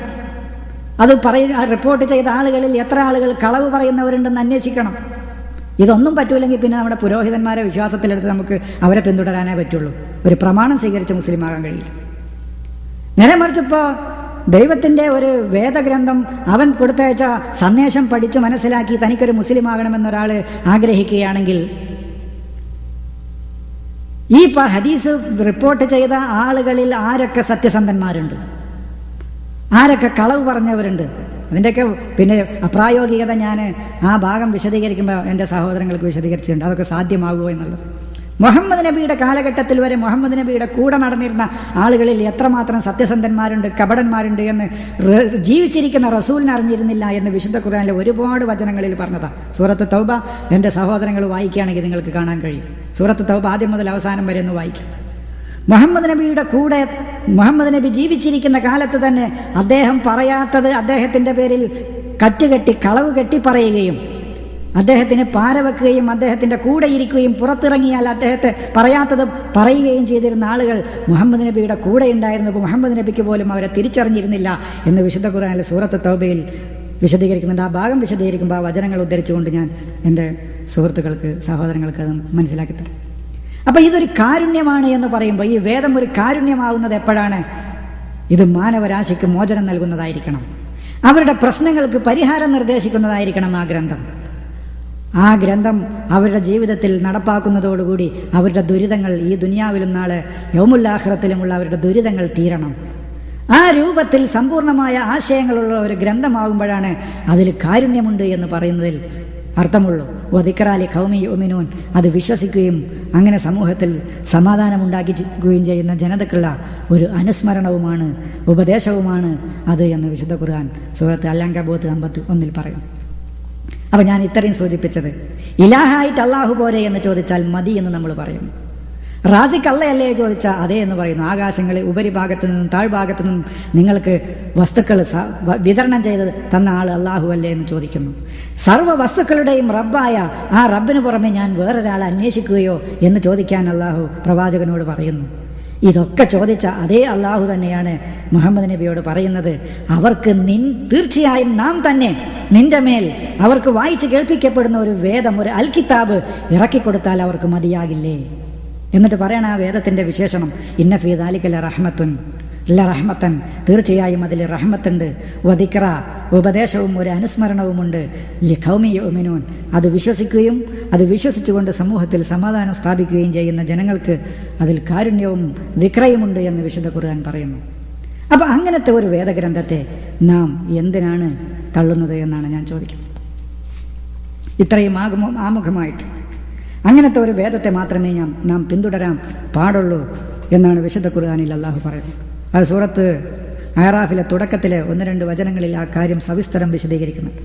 ഇത്തബിഉ മാ ഉൻസില ഇലൈക്കും മിൻ റബ്ബിക്കും, നിങ്ങളുടെ രക്ഷിതാവിങ്കിൽ നിന്ന് നിങ്ങൾക്ക് ഇറക്കപ്പെട്ടതിനെ നിങ്ങൾ പിന്തുടരുക. വലാ തത്തബിഉ മിൻ ദൂനിഹി ഔലിയാ, ആ വേദത്തിന് പുറമെ നിങ്ങൾ വേറെ രക്ഷാധികാരികളെ നിങ്ങൾ സ്വീകരിക്കരുത്. ഇവിടെ ഒരു ലേശം വിശദീകരിക്കേണ്ടതുണ്ട്. അതെന്താണെന്ന് പറഞ്ഞാൽ, ഇന്ന് എഴുതി ചില ആളുകൾ പറയുന്നത് വലാ തത്തബിഉ മിൻ ദൂനിഹി, അള്ളാഹുവിന് പുറമെ നിങ്ങൾ പിന്തുടരരുതെന്ന്. ഔലിയ, വേറെ രക്ഷാധികാരികളെ. ഒരർത്ഥത്തിൽ അങ്ങനെ എടുത്താൽ തന്നെയും അള്ളാഹുവിനെ പുറമെ പിന്തുടരരുത് എന്ന് പറഞ്ഞാൽ അള്ളാഹുവിൻ്റെ വേദം പിന്തുടരരുത് എന്നാണ് അതിൻ്റെ അർത്ഥം. കാരണം ദൈവം എന്ന് പറയുന്നതൊക്കെ ദൈവികമായ വ്യവസ്ഥിതിയിലേക്കാണ് അതൊക്കെ അർത്ഥമാക്കുന്നത്. പിന്നെ അങ്ങനെ ഒരർത്ഥമല്ലാതെ അപ്പം ഞാൻ തിരിച്ചു ചോദിച്ചു, അങ്ങനെയാണെങ്കിൽ ദൈവത്തെ പിന്തുടരാൻ പറ്റുമെന്ന്? അവിടെ അള്ളാഹുവിനെ അല്ലാതെ നിങ്ങൾ പിന്തുടരരുത് എന്ന് പറഞ്ഞാൽ അള്ളാഹുവിനെ അപ്പം പിന്തുടരാൻ പറ്റുമോ? അള്ളാഹു എന്ന് പറയുന്നത് നമുക്ക് പിന്തുടരാൻ പറ്റിയ ഒന്നല്ല. അപ്പം അതുകൊണ്ട് തന്നെ അവിടെ അള്ളാഹുവിന് പുറമെ നിങ്ങൾ പിന്തുടരരുതെന്നല്ല. അങ്ങനെയാണെങ്കിൽ അള്ളാഹുവിനെ പിന്തുടരാൻ നമുക്ക് കഴിയണം. അപ്പം അവിടെ ആ ആയത്തിനെ പറയും, ഇത്തബിഉ മാ ഉൻസില ഇലൈക്കും മിർ റബ്ബിക്കും, മാ ഉൻസില, നിങ്ങളുടെ രക്ഷിതാവിൽ നിന്ന് നിങ്ങൾക്ക് മാ ഉൻസില, എന്താണോ അവതരിപ്പിക്കപ്പെട്ടിട്ടുള്ളത് അതിനെ നിങ്ങൾ പിന്തുടരുകയും വലാ തത്തബിഉ, നിങ്ങൾ പിന്തുടരുകയും ചെയ്യരുത്, മിൻ ദൂനിഹി, അതിന് പുറമേ എന്ന് ആ അവതരിപ്പിക്കപ്പെട്ടതിന് പുറമെ നിങ്ങൾ പിന്തുടരരുത്, ഔലിയ, മറ്റു രക്ഷാധികാരികളെ. എന്താണ് അവതരിപ്പിക്കപ്പെട്ടിട്ടുള്ളത് എന്ന് അതിൻ്റെ മുകളിലെ 1-ാമത്തെ വചനത്തിൽ പറഞ്ഞു, കിതാബുൻ ഉൻസില ഇലൈക. 1-ാമത്തെ വചനത്തിൽ അഹ്റാഫിന്റെ തുടക്കത്തിൽ തന്നെ കിതാബുൻ ഉൻസില ഇലൈക, ഒരു കിതാബാണ് നിന്നിലേക്ക് അവതരിപ്പിക്കപ്പെട്ടിട്ടുള്ളത്. എന്നിട്ട് പറ, ഫലാ യകുൻ ഫീ സദരിക, നിന്റെ മനസ്സിൽ ഉണ്ടാകരുത് ഹറജൻ, ഒരു വിഷമവും ഒരു പ്രയാസവും നിനക്കുണ്ടാകരുത്, ലിതുൻദിറ ബിഹി, അതുകൊണ്ട് ജനങ്ങൾക്ക് മുന്നറിയിപ്പ് കൊടുക്കാൻ. അപ്പൊ ജനങ്ങൾക്ക് മുന്നറിയിപ്പ് ബിഹി എന്നാണ്, ഖുർആൻ കൊണ്ട്, ആ കിതാബ് കൊണ്ട്. ഖുർആന് പുറമെ വേറെ ഏതൊക്കെങ്കിലും പ്രമാണങ്ങളുണ്ടെങ്കിൽ ഭാഷ അറിയുന്ന പണ്ഡിതന്മാർക്ക് അറിയാം, ബിഹിമ എന്നാ പറയാം. ഖുർആനും ഹദീസ് കൊണ്ടെന്ന് പറയുകയാണെങ്കിൽ ലിതുൻദിറ ബിഹി, ആ ഖുർആൻ കൊണ്ട് മുന്നറിയിപ്പ് നൽകാൻ, താക്കീത് കൊടുക്കാൻ, വാണിംഗ് കൊടുക്കാൻ, നിനക്ക് ജനങ്ങൾക്ക് വാണിംഗ് കൊടുക്കാൻ ഒരു പ്രയാസവും നിന്റെ മനസ്സിൽ ഉണ്ടാകരുത് എന്നാണ് പറയുന്നത്. അപ്പം മാ ഉൻസില എന്താ എന്ന് വിശദീകരിച്ച ശേഷമാണ് അള്ളാഹു പറയുന്നത്. എന്താണ് മാ ഉൻസില, എന്താണ് പ്രവാചകൻ അവതരിപ്പിക്കപ്പെട്ടത് എന്ന് വിശദീകരിച്ചു. ആ വിശദീകരിച്ചതിന് ശേഷമാണ് പറയുന്നത് എന്താണ്, ഇത്തബിഉ മാ ഉൻസില, നിങ്ങളിലേക്ക് മാ ഉൻസില എന്താണോ അതിനെ നിങ്ങൾ പിൻപറ്റുക, വലാ തത്തബിഉ മിൻ ദൂനിഹി ഔലിയാ എന്ന് വിശുദ്ധ ഖുർആൻ സൂറത്തുൽ അഹ്റാഫ് തുടക്കത്തിൽ പറയുന്നു. ഇനി നമുക്ക് അടുത്ത കാര്യം ഒന്ന് പരിശോധിക്കാം. ഖുർആൻ മാത്രമേ സംശയമില്ലാത്ത സത്യമായിട്ടുള്ളൂ എന്നുള്ളത് അത് ഞാൻ സൂചിപ്പിച്ചല്ലോ. സമ്പൂർണമായ സത്യം, ഉലൂമുൽ ഖുർആനും ഉലൂമുൽ ഹദീസൊക്കെ നിങ്ങൾ പഠിക്കണ കാലത്ത് ഈ ഉലൂമുൽ ഖുർആനിൽ ഒന്നും പറയാനില്ല. സമ്പൂർണമായ സത്യമാണ് വിശുദ്ധ ഖുർആൻ, അതിൽ അസത്യങ്ങളില്ല. എന്നാൽ ഉലൂമുൽ ഹദീസ് എന്ന് പറയുന്ന ഒന്നുണ്ട്. ഈ ഉലൂമുൽ ഹദീസിൽ സത്യവും അസത്യവും കൂടി കലരുന്നവയാണ്. അപ്പൊ സമ്പൂർണമായ സത്യം വിശ്വസിക്കണമെങ്കിൽ അതിൻ്റെ പ്രസംഗം എൻ്റെ ഈ ക്ലാസ്സിൻ്റെ തുടക്കത്തിൽ ഞാൻ സൂചിപ്പിച്ചു, ഒന്നുകൂടി പറയാം. വിശ്വസിക്കേണ്ട സമ്പൂർണമായ സത്യം ഉൾക്കൊള്ളുന്ന ഏക ഗ്രന്ഥം വിശുദ്ധ ഖുർആൻ അല്ലെങ്കിൽ ഈ അൽ കിതാബ് മാത്രമാണ്, അൽ ഖുർആൻ മാത്രമാണ്. ബാക്കി സമ്പൂർണ്ണ സത്യമല്ല. അത് സംശയമില്ലാതെ എല്ലാ പണ്ഡിതന്മാരും സമ്മതിക്കുന്നതാണ്, ഹദീസ് സമ്പൂർണ്ണ സത്യമല്ല എന്നുള്ളത്. ഇനി അതവിടെ ഇരിക്കട്ടെ, അതിൽ എത്ര സത്യമുണ്ട് എന്ന് നമുക്ക് തുടർന്ന് പരിശോധിക്കാം. അപ്പൊ സമ്പൂർണമായ സത്യം, സംശയമില്ലാത്ത സത്യം ഉൾക്കൊള്ളുന്ന ഗ്രന്ഥം അൽ ഖുർആൻ മാത്രമാണ്, അല്ലെങ്കിൽ അൽ കിതാബ് മാത്രമാണ്. അത് സൂറത്ത് അൽ ബഖറയുടെ തുടക്കത്തിൽ തന്നെ പറഞ്ഞു, ദാലിക്കൽ കിതാബ്, അതാണ് അൽ കിതാബ് ലാ റൈബ്, സംശയിക്കേണ്ട. ഫീഹി ഹുദല്ലിൽ മുത്തഖീൻ, മുത്തഖികളെ സൃഷ്ടിക്കാനുള്ള. അവിടെ ചെറിയതായിട്ടൊന്ന് വിശദീകരിക്കേണ്ടതുണ്ട്, പക്ഷെ ഇവിടെ ഇപ്പോൾ വിശദീകരിച്ചാൽ സമയം നമ്മുടെ വിഷയത്തിൽ നിന്ന് തെറ്റിപ്പോകേണ്ടതുണ്ട്. അവിടെ ഒരു ലാമ് വിശദീകരിക്കേണ്ടതുണ്ട്. അതെന്താണ്? മുത്തഖികൾക്കല്ല, മുത്തഖികളെ ഉണ്ടാക്കുന്നതിന് വേണ്ടി. ലാമ് വായത്താണോ സബമ ഇല്ലത്തിന് വേണ്ടിയിട്ടാണോ എന്നൊക്കെ സംശയമുണ്ട്. ഇപ്പം മുത്തഖികൾക്കുള്ള മാർഗദർശനം അതിലാണുള്ളതെന്ന് പറയാറുണ്ട്. അങ്ങനെ ഒരർത്ഥമുണ്ട്. മുത്തഖികളെ ഉണ്ടാക്കി തീർക്കുന്നതിനുള്ള മാർഗനിർദ്ദേശം ഉൾക്കൊള്ളുന്ന അത് ഈ അൽ കിതാബാണ്. ആ അൽ കിതാബിൽ സംശയമില്ല എന്നാണ്. അപ്പൊ സംശയമില്ലാത്ത സമ്പൂർണമായ സത്യം ഉൾക്കൊള്ളുന്ന ഒരു ഗ്രന്ഥം അൽ കിതാബ് അല്ലെങ്കിൽ അൽ ഖുർആൻ മാത്രമാണ്. ബാക്കിയുള്ളതൊക്കെ ഊഹങ്ങളാണ്, ലന്നാണ്, ഊഹങ്ങൾ. ആ ഊഹങ്ങൾ അടങ്ങുന്ന ഗ്രന്ഥങ്ങളാണ് ബാക്കിയുള്ളതൊക്കെ. ഈ അൽ കിതാബിന്റെ സംരക്ഷണം മാത്രമേ അള്ളാഹു ഏറ്റെടുത്തിട്ടുള്ളൂ. അത് വിശുദ്ധ ഖുർആനിൽ ഒരു ആയത്തിൽ പറയുന്നുണ്ട്, അൽ ഹിജ്ർ 9-ാമത്തെ ആയത്തിൽ, ഇന്നാ നഹ്നു നസ്സൽന ദിക്റ വ ഇന്നാ ലഹു ലഹാഫിളൂൻ. ഈ അദ്ദിക്റിനെ ഞാൻ പറഞ്ഞില്ല, ഖുർആനിന് നൂർ എന്ന് പറയും, അൽ ഹിക്മത്ത് എന്ന് പറഞ്ഞിട്ടുണ്ട്, സിറാത്തുൽ മുസ്തഖീം എന്ന് പറഞ്ഞിട്ടുണ്ട്, അൽ മീസാൻ എന്ന് പറഞ്ഞിട്ടുണ്ട്. ഇനി ഇവരൊന്നും സമ്മതിക്കാത്ത പല പേരുകളും വിശുദ്ധ ഖുർആനിൽ ലിബാസ് എന്ന് പറഞ്ഞിട്ടുണ്ട്, മാ എന്ന് പറഞ്ഞിട്ടുണ്ട്. അതൊക്കെ ആ സന്ദർഭങ്ങളിൽ പറയാം. അപ്പൊ ഇങ്ങനെയുള്ള പേരുകളൊക്കെ പറഞ്ഞ അതാ വിശുദ്ധ ഖുർആനിന്റെ, അതിന്റെ ഓരോരോ ഗുണങ്ങൾ അനുസരിച്ചിട്ടാണ് ആ പേരുകൾ അതിന് അള്ളാഹു പറയുന്നത്. അപ്പൊ ഈ അദ്ദിക്റിന്, അപ്പൊ അള്ളാഹു സംരക്ഷണം ഏറ്റെടുത്ത ഗ്രന്ഥവും ഈ അൽ ഖുർആൻ അല്ലെങ്കിൽ ഈ അൽ കിതാബ് മാത്രമേ ഉള്ളൂ. കാരണം എന്താണ്? ഈ സംരക്ഷണം ഏറ്റെടുത്ത് അത് ഈ രാജ്യത്ത് നിലനിർത്തി അല്ലെങ്കിൽ ഈ ലോകത്ത് നിലനിർത്തിയെങ്കിലേ, അല്ലെങ്കിൽ ജനങ്ങൾ ന്യായം പറയും, ഞങ്ങൾക്ക് നിന്റെ മാർഗദർശനം കിട്ടിയിരുന്നില്ല. കിട്ടിയ മാർഗദർശനങ്ങൾ തന്നെ ഊഹങ്ങളും അസത്യങ്ങളും ഉൾക്കൊള്ളുന്നവയായിരുന്നു. അതുകൊണ്ടാണ് ഞങ്ങൾ പിഴച്ചു പോയത്. അപ്പോൾ ജനങ്ങളുടെ മുമ്പിൽ സംരക്ഷിച്ചു നിർത്തണം അവന്റെ വേദത്തെ. അത് സമ്പൂർണമായ സത്യം ഉൾക്കൊള്ളുന്നവയായിരിക്കണം. അത് അള്ളാഹു സംരക്ഷിക്കുകയും വേണം.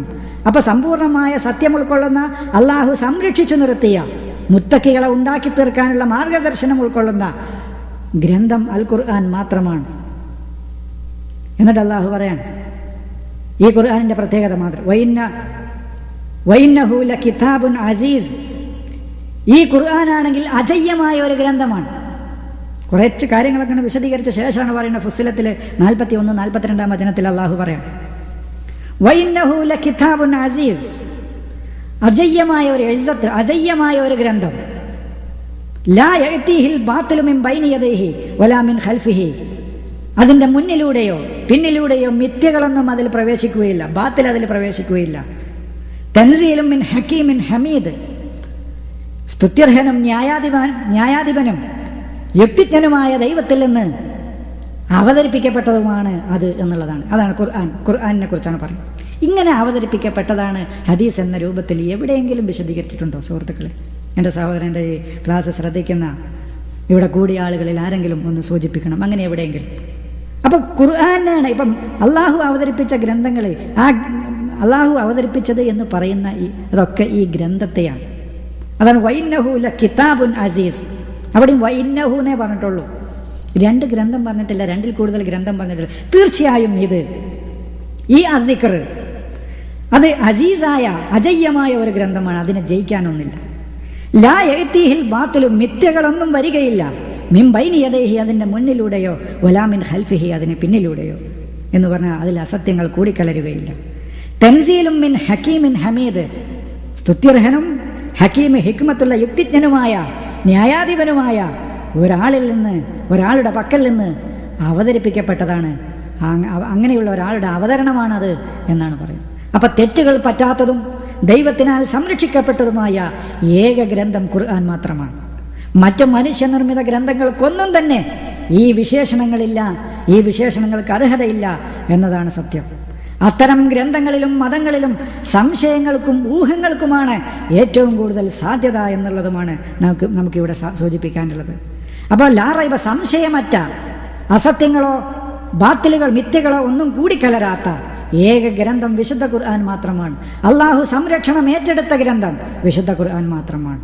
സമ്പൂർണമായ സത്യം ഉൾക്കൊള്ളുന്ന ഗ്രന്ഥം അത് വിശുദ്ധ ഖുർആൻ മാത്രമാണ്. ഊഹങ്ങളില്ലാത്ത, സംശയങ്ങളില്ലാത്ത ഗ്രന്ഥം വിശുദ്ധ ഖുർആൻ മാത്രം. ഉറച്ച സത്യങ്ങൾ ഉൾക്കൊള്ളുന്ന ഗ്രന്ഥം വിശുദ്ധ ഖുർആൻ മാത്രം.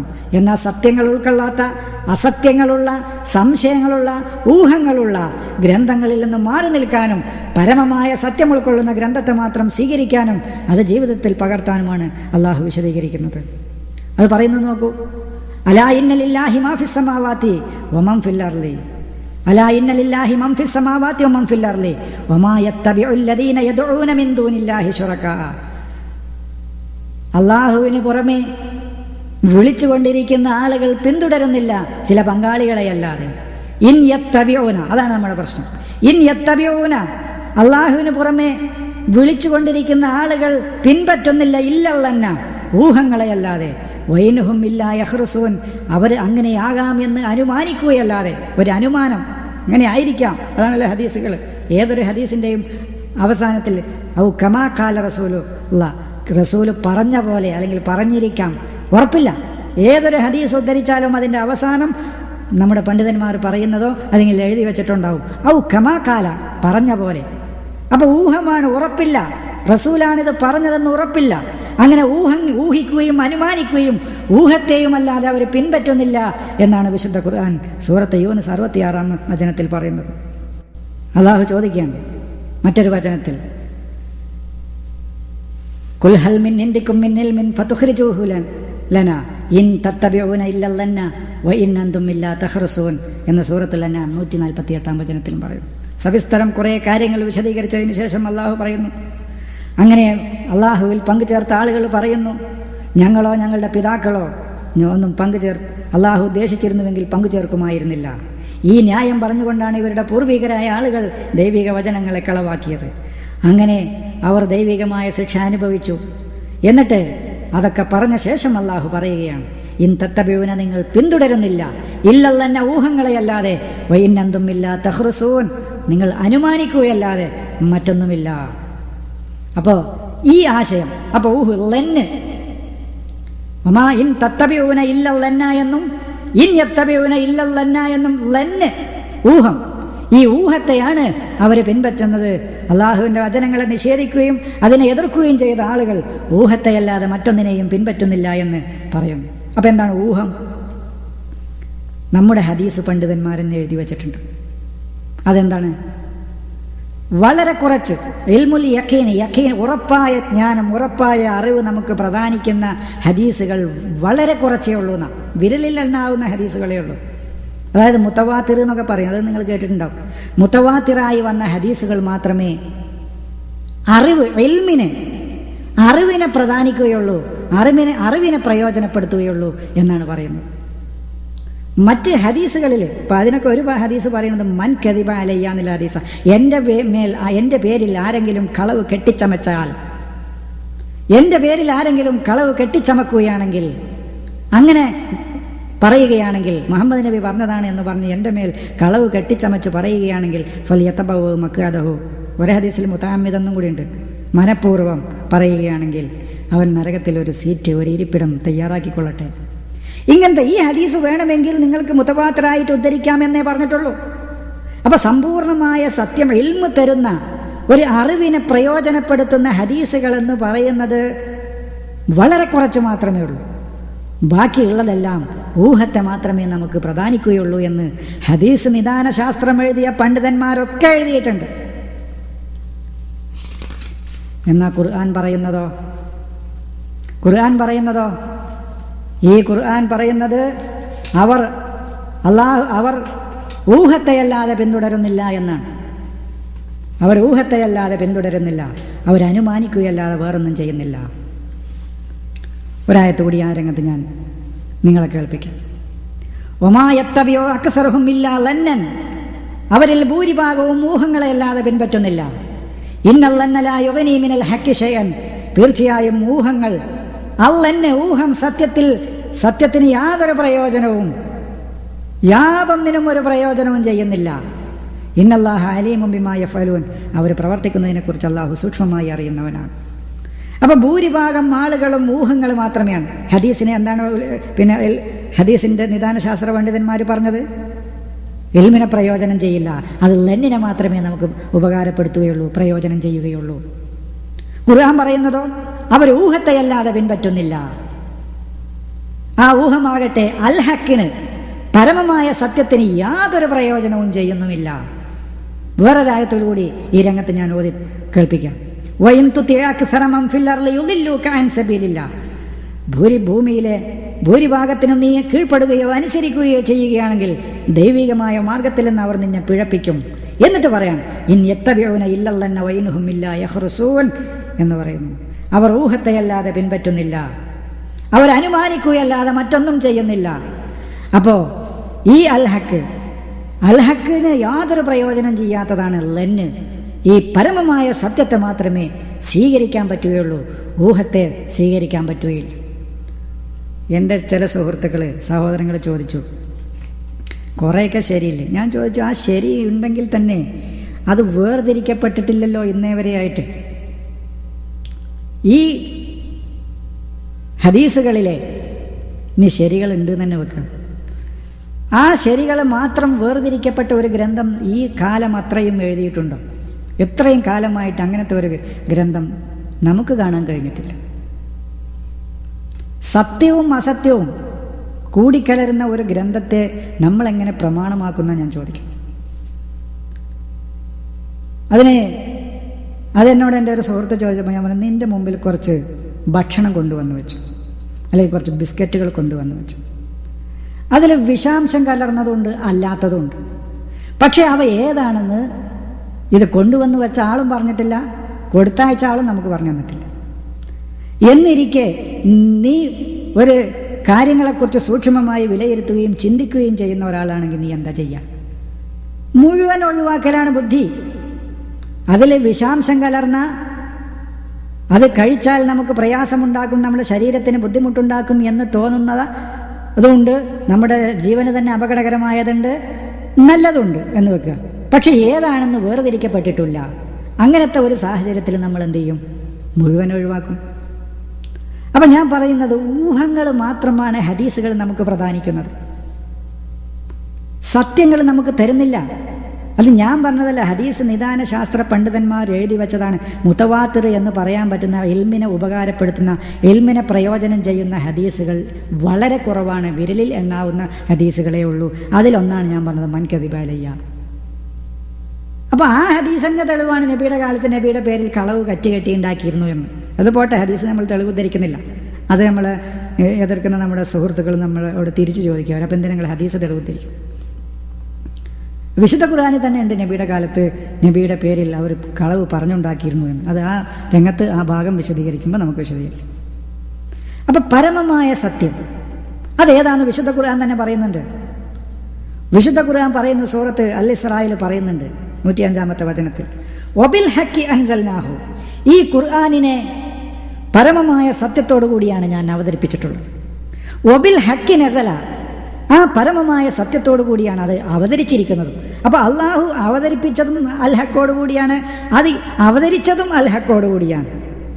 വമാ അർസൽനാക ഇല്ലാ മുബശ്ശിറൻ വനദീറ, ഈ അൽ ഹക്ക് ഉപയോഗിച്ച് ആളുകൾക്ക് താക്കീത് കൊടുക്കാനും, ഈ അൽ ഹക്ക് കൊണ്ട് ജനങ്ങൾ അതനുസരിച്ച് ജീവിച്ചാൽ അവർക്ക് ജീവിതത്തിൽ വിജയം വരിക്കാൻ കഴിയുമെന്ന് സന്തോഷ വാർത്ത അറിയിക്കുന്നവനുമായിട്ടല്ലാതെ നിന്നെ ഞാൻ അയച്ചിട്ടില്ല എന്നാണ് സൂറത്ത് അൽ ഇസ്രാ 105-ാം വചനത്തിൽ പറയുന്നത്. അപ്പോൾ ദൈവം അള്ളാഹു ഇറക്കിയ പരമമായ സത്യമാണ് വിശുദ്ധ ഖുർആൻ. ഈ പരമമായ സത്യത്തിനപ്പുറം വഴികേടല്ലാതെ വേറെന്തുണ്ട്? വല്ലദീ ഔഹൈനാ ഇലൈക മിനൽ ഹക്കി വല്ലദീ ഔഹൈനാ ഇലൈക മിനൽ കിതാബ്, വേദമായിട്ട് നിനക്ക് ഞാൻ സന്ദേശം അയച്ചത് എന്തുണ്ടോ, ഹുവൽ ഹക്കു, അതാണ് പരമമായ സത്യം. മുസദ്ദിഖൻ, അത് ശരിവെക്കുന്നു, അറ്റസ്റ്റ് ചെയ്യുന്നു, ലിമാ ബൈന യദൈഹി, മുമ്പുള്ളതിനെ. അപ്പം മുമ്പുള്ള വേദങ്ങളെയൊക്കെ ശരിവെച്ചുകൊണ്ട് മുസദ്ദിഖായിട്ട് ഇതൊക്കെ ശരിയാണ് എന്ന് ഈ വേദഗ്രന്ഥമാണ് അതിനൊക്കെ അറ്റസ്റ്റ് ചെയ്ത് ശരിവെക്കുന്നത് ഈ വേദഗ്രന്ഥം. അങ്ങനത്തെ ഈ സമ്പൂർണമായ സത്യം ഉൾക്കൊള്ളുന്ന ഒരു അൽ കിതാബാണ് നിനക്ക് ഞാൻ വഹി നൽകിയിട്ടുള്ളത് എന്ന് പറയുന്നു. അപ്പൊ ഇതാണ് വിശുദ്ധ ഖുർആനാണ് പരമമായ സത്യമായിട്ടുള്ളത്. അള്ളാഹു ചോദിക്കുന്ന വേറൊരായത്തിൽ ഫദാലിക്കുമുല്ലാഹു റബ്ബുക്കുമുൽ ഹഖു, അതാണ് നിങ്ങളുടെ പരമമായ സത്യമായ അള്ളാഹു രക്ഷിതാവ്. ഫമാദാ ബഅദൽ ഹക്കി, ഈ പരമം സത്യമായ അള്ളാഹുവിന് ശേഷം ഇല്ലല്ലലാൽ, വഴികേടല്ലാതെ വേറെന്തുണ്ട്? അപ്പൊ അള്ളാഹു എന്ന് പറയുന്നത് തന്നെ അവന്റെ വ്യവസ്ഥിതിയാണ് ഞാൻ സൂചിപ്പിച്ചു. അപ്പൊ ആ അള്ളാഹുവിൻ ആവുന്ന ഈ പരമസത്യത്തിന് പുറമെ വഴികേടല്ലാതെ വേറൊന്നും എന്തുണ്ട്? വേറൊരായത്ത് ആ അള്ളാഹു അവനാണ് പരമമായ സത്യമുള്ളത്. അവന് പുറമെ നിങ്ങൾ ഏതൊന്നിലേക്ക് ക്ഷണിക്കുന്നുണ്ടോ, ഏതൊരാളിലേക്ക് ക്ഷണിക്കുന്നുണ്ടോ, അതൊക്കെ അൽ ബാത്തിൽ, അതൊക്കെ അൽ ബാത്തിലാണ്. വഅന്നല്ലാഹ മിഥ്യയാണ്, അതൊക്കെ വഴികേടാണ്. വഅന്നല്ലാഹ ഹുവൽ അലിയുൽ കബീർ. അപ്പൊ ഇതൊക്കെ അള്ളാഹുവിനെ കുറിച്ചാണ് പറഞ്ഞത് എന്ന് പറഞ്ഞു. എന്നാൽ ഖുർആനെ കുറിച്ച് തന്നെ പറയുന്നത് നോക്കുക. ഇന്ന ഹാദാ ലഹുവൽ ഖസസുൽ ഹഖ്, ഇതാണ് പരമമായ സത്യമായ കഥാകഥനം. ഇത് തന്നെയാണ് സാക്ഷാൽ സത്യമായ ഖസസ്, കഥാകഥനം. വമാ മിൻ ഇലാഹിൻ ഇല്ലല്ലാഹു, ഇങ്ങനെ പരമമായ സത്യം നിങ്ങൾക്ക് കഥാകഥനം നടത്തുന്ന ഈ ദൈവത്തിന് പുറമെ നിങ്ങൾക്കൊരു ഇലാഹില്ല.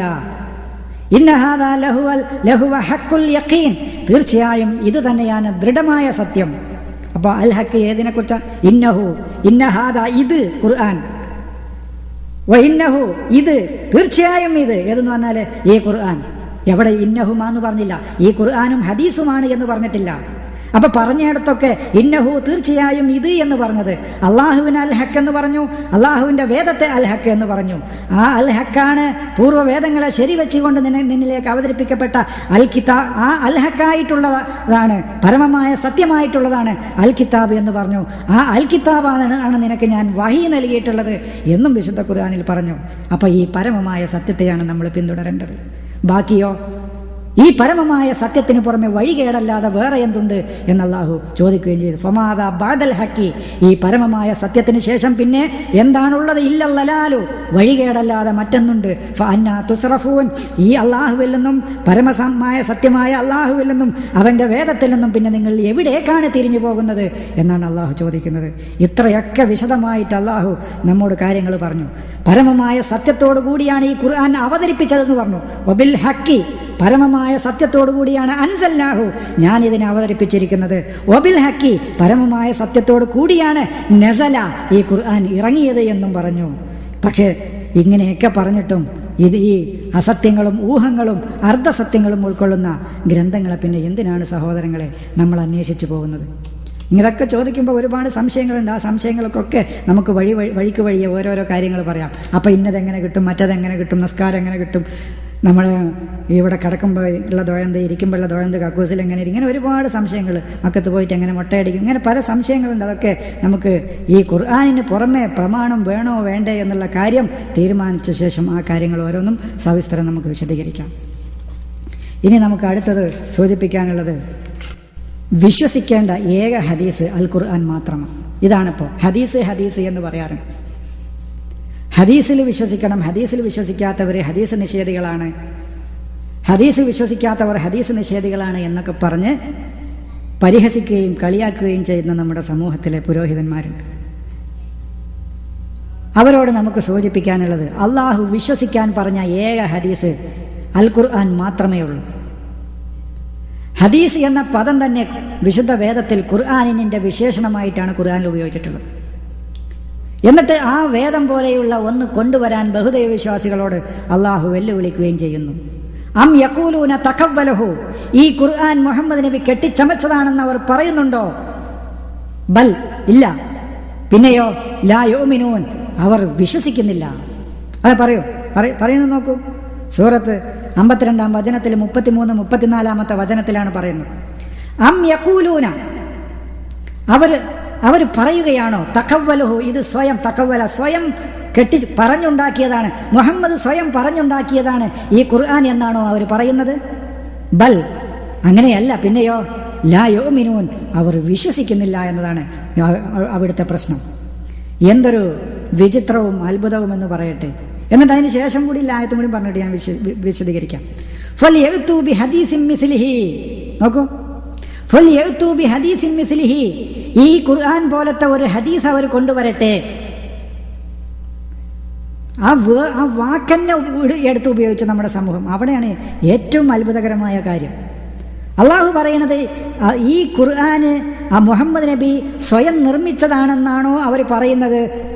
അല്ല, പിന്നെ എന്താണ്? അവർ വിശ്വസിക്കുന്നില്ല എന്നുള്ളതാണ് പ്രശ്നം. എന്നിട്ടാണ് പറയുന്നത് ഫൽയഅ്തു, അങ്ങനെയാണെങ്കിൽ മുഹമ്മദ് നബി ഇത് കൊണ്ടുവന്നതാണെങ്കിൽ അവരൊന്ന് കൊണ്ടുവരട്ടെ.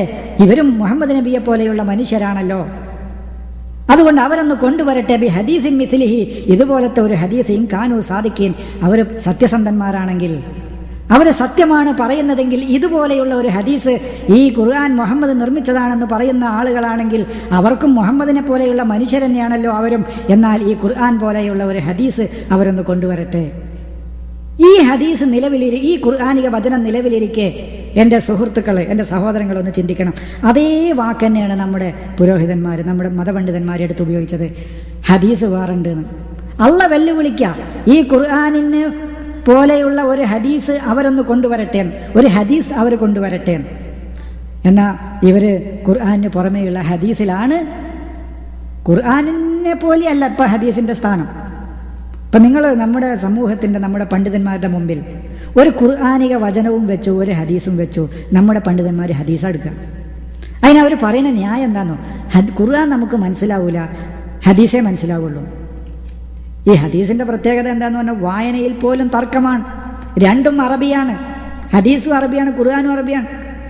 അവിടെ എന്തൊക്കെയാണ് നിഷേധിക്കുന്നതെന്ന് അറിയോ? ഖുർആനിൻ്റെ സമ്പൂർണ്ണത നിഷേധിക്കുന്നു. തൻ്റെ പ്രജകൾക്ക് അവർക്ക് മനസ്സിലാക്കാൻ പറ്റുന്ന രൂപത്തിലൊരു ഗ്രന്ഥം ഇറക്കിക്കൊടുക്കാൻ ദൈവത്തിന് കഴിയില്ല എന്ന ദൈവത്തിൻ്റെ കഴിവിനെ ചോദ്യം ചെയ്യുന്നു, ദൈവത്തിൻ്റെ കഴിവിനെ നിഷേധിക്കുന്നു. പലതരം നിഷേധങ്ങളാണ് ഈ ചോദ്യം ചോദിക്കുന്നതോടുകൂടി വരുന്നത്. പക്ഷേ ഞാൻ ഇവിടെ സൂചിപ്പിക്കുന്നത്, അള്ളാഹു വെല്ലുവിളിക്കുന്നത് ഇതുപോലത്തെ ഒരു ഹദീസ് നിങ്ങളൊന്ന് കൊണ്ടുവരൂ, എന്നിട്ട് അതേ ഹദീസ് തന്നെ ഞങ്ങൾ കൊണ്ടുവന്നിട്ടുണ്ട് എന്ന് തെളിയിക്കാൻ വേണ്ടിയാണ് ഈ ഹദീസുകൾ മുഴുവൻ എഴുതിയുണ്ടാക്കിയിട്ടുള്ളത്.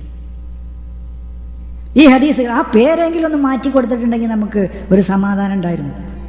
എന്നിട്ട് പറയാം, എനിക്ക് ഖുർആനും അതുപോലത്തെ ഒന്നും നൽകപ്പെട്ടിരിക്കുന്നു എന്ന് നബി പറഞ്ഞു. ഇവിടെ മിസ്ലിഹി എന്ന് പറഞ്ഞു, ആ വേർഡും ആ വാക്കെടുത്ത് ഉപയോഗിച്ചു. ഖുർആന്റെ നിഷേധം എത്രമാത്രം ഉണ്ട് എന്ന് എൻ്റെ സഹോദരങ്ങൾ മനസ്സിലാക്കണത്. ഇത് ഒരു വാശിപ്പുറത്ത്, ഒരു വാശിയുടെയോ ഒരു വൈരാഗ്യത്തിൻ്റെയോ ഒരു ശത്രുതയുടെയോ പ്രശ്നമല്ല. അപ്പോൾ ഹദീസ് എന്ന വേർഡ് ഉപയോഗിച്ചു, എന്ന പദം ഉപയോഗിച്ചു. മിസ്ലിഹി, മിസ്ലിഹി, അതുപോലെയുള്ളത് എന്ന് ഖുർആൻ ഉപയോഗിച്ചു. അതേ വേർഡ് പദം തന്നെ മുഹമ്മദ് നബി ഉപയോഗിച്ചു എന്ന് ഇവർ പറയണ്ടേ. എനിക്ക് ഖുർആനും ഖുർആൻ പോലെയുള്ള ഒന്ന് മിസ്ലും മിസ്ലഹു മാഹു, അതിൻ്റെ കൂടെ അതുപോലത്തെ ഒന്നും നൽകപ്പെട്ടിരിക്കുന്നു. ഖുർആനിൽ വെല്ലുവിളിക്കുന്നതോ മിസ്ലഹു, അതുപോലത്തെ ഈ ഖുർആൻ പോലത്തെ ഒരു ഹദീസ് നിങ്ങളൊന്ന് കൊണ്ടുവരൂ. അള്ളാഹു പറയുന്നത് ഏറ്റവും നല്ല ഹദീസ് ഖുർആനാണ്, ഏറ്റവും നല്ല ഹദീസ് ഖുർആനാണ്. അത് ഒരു കിതാബായിട്ടാണ് അവതരിപ്പിച്ചിട്ടുള്ളത്. വിശുദ്ധ ഖുർആൻ പറയുന്നത് നോക്കൂ, 39-ാം അധ്യായത്തിൽ 23-ാമത്തെ വചനം. അല്ലാഹു നസ്സല അഹ്സനൽ ഹദീസി, അല്ലാഹുവാണ് നസ്സല അവതരിപ്പിച്ചിരിക്കുന്നത്, ഇറക്കിയിരിക്കുന്നത്. അഹ്സനൽ ഹദീസി, ഏറ്റവും നല്ല ഹദീസ്. അഹ്സൻ എന്ന് പറഞ്ഞാൽ ഏറ്റവും നല്ല അൽ ഹദീസ്, വർത്തമാനം, വൃത്താന്തം. കിതാബൻ, അത് ഒരു ഗ്രന്ഥമായിട്ട്. അത് ഭാഷ അറിയുന്ന പണ്ഡിതന്മാരോട് ചോദിച്ചാൽ അറിയാം. കിതാബൻ എന്ന് പറഞ്ഞ ഒരു ഗ്രന്ഥമായിട്ട് അള്ളാഹു അവൻ്റെ ഏറ്റവും നല്ല ഹദീസ് അവതരിപ്പിച്ചിട്ടുള്ളത്. മുത്തശാബിഹൻ, പരസ്പരം സദൃശങ്ങളായ, മസാനിയ, ആവർത്തിതവുമായിട്ടുള്ള. അപ്പോൾ ആവർത്തിക്കുന്ന പരസ്പരം സദൃശമായ ഒരു ഏക ഗ്രന്ഥമായിട്ട് അള്ളാഹു അവതരിപ്പിച്ച ഏക ഗ്രന്ഥം, അഹ്സനുൽ ഹദീസായിട്ട് അള്ളാഹു അവതരിപ്പിച്ചത് ഏക ഗ്രന്ഥമായിട്ടാണ്, ഒറ്റ ഗ്രന്ഥമായിട്ടാണ്. അത് ഒന്നിൽ കൂടുതലില്ല. ബുഖാരിയില്ല, മുസ്ലിമില്ല, അബൂദാവൂദില്ല, നസായി ഇല്ല, ഇബ്നു മാജ ഇല്ല, ബൈഹക്കിയില്ല. അങ്ങനെ ഏത് ഹദീസ് ഗ്രന്ഥങ്ങളുണ്ടോ അതൊന്നുമില്ല. അത് കിതാബൻ, ഒരൊറ്റ ഗ്രന്ഥമായിട്ടാണ് അള്ളാഹു അഹ്സനുൽ ഹദീസ് അവതരിപ്പിച്ചിരിക്കുന്നത്. അപ്പോൾ ഖുർആനെ കുറിച്ചാണ് അള്ളാഹു ഹദീസ് എന്ന വിശേഷണം പറഞ്ഞിട്ടുള്ളത്. അപ്പോൾ ഹദീസ് എന്ന് പറഞ്ഞാൽ ഖുർആനിന് പുറമെയല്ല, അത് അള്ളാഹു ഖുർആനിൻ്റെ വിശേഷണമായി പറഞ്ഞതാണ് ഈ ഹദീസ് എന്നുള്ള പദം. അഹ്സനുൽ ഹദീസ് എന്ന് പറഞ്ഞു, ഹദീസ് എന്ന് പറഞ്ഞു. ഈ ഹദീസ് എന്ന് പറയുന്ന വേറൊരു വചനം കൂടി നോക്കൂ. ഫദർനി വമൻ യുകദ്ദിബു ബിഹാദൽ ഹദീസ്, അതിനാൽ എന്നെയും ഈ ഹദീസിനെ വ്യാജമാക്കുന്നവരെയും നീ വിട്ടേക്കുക. ഫദർനി, എന്നെ വിട്ടേക്കുക, വമൻ യുകദ്ദിബു, കളവാക്കി നിഷേധിച്ച് വ്യാജമാക്കി കളയുന്നവരെ. എന്തിനെ? ബിഹാദൽ ഹദീസ്, ഈ ഹദീസിനെ. അപ്പൊ ഈ ഹദീസ് എന്ന് പറഞ്ഞത് ഏതിനെ കുറിച്ചാണ്? ഈ ഹദീസിനെ വ്യാജമാക്കുന്നവർ, അല്ലാതെ ബുഖാരിയെ വ്യാജമാക്കുന്നവൻ എന്ന് ഖുർആനിൽ പറഞ്ഞിട്ടില്ല. മുസ്ലിമിനെ വ്യാജമാക്കുന്നവരെ നീ വിട്ടേക്കുക, എനിക്കിങ്ങോട്ട് വിട്ടുതരിക എന്ന് പറഞ്ഞിട്ടില്ല. അപ്പോ ഈ ഹദീസിനെ വ്യാജമാക്കുകയും കളവാക്കുകയും അതിനെ തള്ളിക്കളയുകയും അതിനെ നിഷേധിക്കുന്നവരെയും എന്നെയും ഇങ്ങോട്ട് വിട്ടുതരിക, ഞാൻ അവർ അറിയാത്ത നിലക്ക് അറിയാത്ത വിധത്തിൽ ഇതാ അവരെ എന്നിലേക്ക് അടുപ്പിച്ചുകൊണ്ടിരിക്കുകയാണ്, പടിപടിയായി അടുപ്പിച്ചുകൊണ്ടിരിക്കുകയാണ് എന്ന് വിശുദ്ധ ഖുർആൻ പറയുന്നുണ്ട്. അപ്പൊ ഈ ഹദീസിനെ നിഷേധിച്ചവർ എന്ന് പറഞ്ഞത് ഏതിനെയാണ്? ഒരു പണ്ഡിതനും പറഞ്ഞിട്ടില്ല ബിഹാദൽ ഹദീസ് എന്ന് പറഞ്ഞാൽ ഈ ഹദീസ് എന്ന് പറഞ്ഞാൽ ഖുർആൻ അല്ലാതെ വേറെ ഒന്നിനെ കുറിച്ചാണെന്നും ഒരു പണ്ഡിതനും പറഞ്ഞിട്ടില്ല. അതാണ് ഫദർനി, നീ എന്നെ വിട്ടേക്കുക, വമൻ യുകദ്ദിബു, നിഷേധിക്കുന്നവരെയും ഇങ്ങോട്ട് വിട്ടുതരിക. എന്തിന്? ബിഹാദൽ ഹദീസ്, ഈ ഹദീസിനെ. 68-ാം വചനം അധ്യായം 44-ാം വചനത്തിൽ, 68-ാം അധ്യായത്തിൽ 44-ാം വചനത്തിൽ പറയുന്ന കാര്യമാണ്. എന്നിട്ട് പറയാം ഇനി ഏതാണ് ഹദീസ്? അപ്പൊ ഞാൻ സൂചിപ്പിച്ചത് എൻ്റെ സഹോദരങ്ങളെ, അൽ ഹദീസ് എന്ന് പറഞ്ഞത്, ഹദീസ് അൽ ഹദീസ് എന്നൊക്കെ, അഹ്സനുൽ ഹദീസ്, ഹദീസ് എന്ന് പറഞ്ഞു, അഹ്സനുൽ ഹദീസ് എന്ന് പറഞ്ഞു, അൽ ഹദീസ് എന്ന് പറഞ്ഞു. ഇതൊക്കെ എന്തിൻ്റെ വിശേഷണമാണ്? ഖുർആനിൻ്റെ വിശേഷണമാണ്. അതല്ലാതെ ഖുർആനിന് പുറമേയുള്ള വേറൊരു ഗ്രന്ഥത്തിൻ്റെ വിശേഷണമല്ല. ഇത് സൂചിപ്പിക്കാനാണ് ഇത്രയും വചനങ്ങൾ. ഇനി ഒരായത്ത് കൂടി, അള്ളാഹുവിൻ്റെ വചനങ്ങളെക്കുറിച്ചാണ് ഹദീസ് എന്ന് പറയുന്നത്. തിൽക ആയാത്തുല്ലാഹി നത്ലൂഹ അലൈക ബിൽ ഹഖി, അവയൊക്കെ ദൈവത്തിൻ്റെ വചനങ്ങളാണ്. നത്ലൂഹ, അത് ഞാൻ നിങ്ങൾക്ക് നിനക്ക് ഞാൻ അത് വായിച്ച് കേൾപ്പിച്ചു തരുന്നു. ബിൽ ഹഖി, പരമമായ സത്യത്തോടുകൂടി.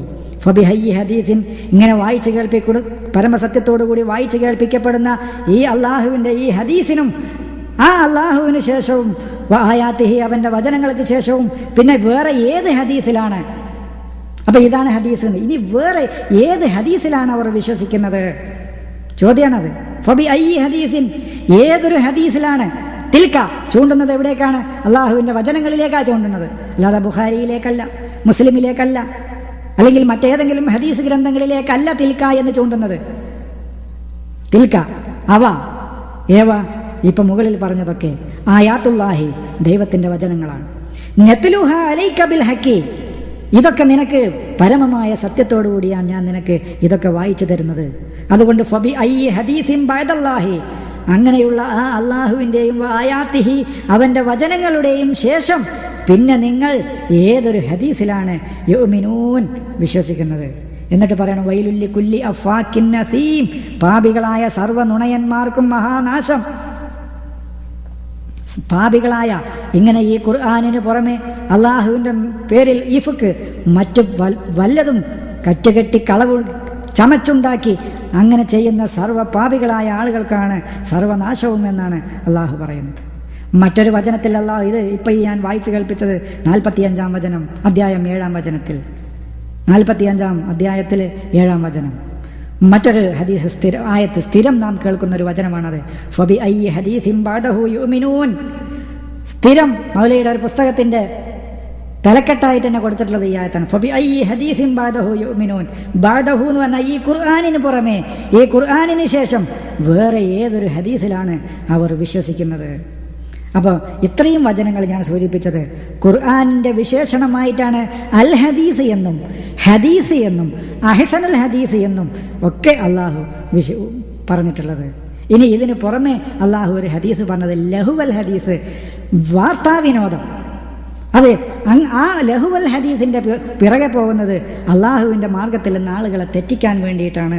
ഒമിനന്നാസി മയ്യസ്തരി ലഹുവൽ ഹദീസ്, വാർത്താവിനോദങ്ങൾ വിലക്ക് വാങ്ങുന്ന ആളുകൾ ചിലരുണ്ട്, ചില മനുഷ്യരിൽ ചില ആളുകളുണ്ട്. ഒമിനന്നാസി, മനുഷ്യരിലുണ്ട്, മയ്യസ്തരി, വിലക്ക് വാങ്ങുന്നവർ ലഹുവൽ ഹദീസ്, വാർത്താവിനോദങ്ങൾ. ലിയുളില്ല, തെറ്റിക്കാൻ വേണ്ടി, പിഴപ്പിക്കാൻ വേണ്ടി, അൻ സബീലില്ലാഹി, ദൈവത്തിൻ്റെ മാർഗത്തിൽ നിന്ന്, ബിഗൈരി ഇൽമിൻ, അറിവില്ലാതെ, ഇൽമില്ലാതെ, ഊഹമേ ഉണ്ടാവുള്ളൂ. വയത്തഖിദുഹാ ഹുസ്വ, എന്നിട്ടോ അള്ളാഹുവിനെയും അവൻ്റെ മാർഗത്തെയും അവർ പരിഹാസ്യമാക്കുകയും, ഉലായിക ലഹും അദാബും മുഹീൻ, അവർക്ക് നിന്ദിക്കുന്ന ശിക്ഷയും അവർക്കുണ്ടായിരിക്കും. അപ്പോൾ ലഹുവൽ ഹദീസ് എന്നാണ് അള്ളാഹുവിൻ്റെ മാർഗത്തിൽ നിന്ന് ആളുകളെ തെറ്റിക്കാൻ വേണ്ടി പറഞ്ഞ ഹദീസുകളെ ലഹുവൽ ഹദീസ്, വാർത്താവിനോദം എന്നാണ് അള്ളാഹു പറഞ്ഞത്.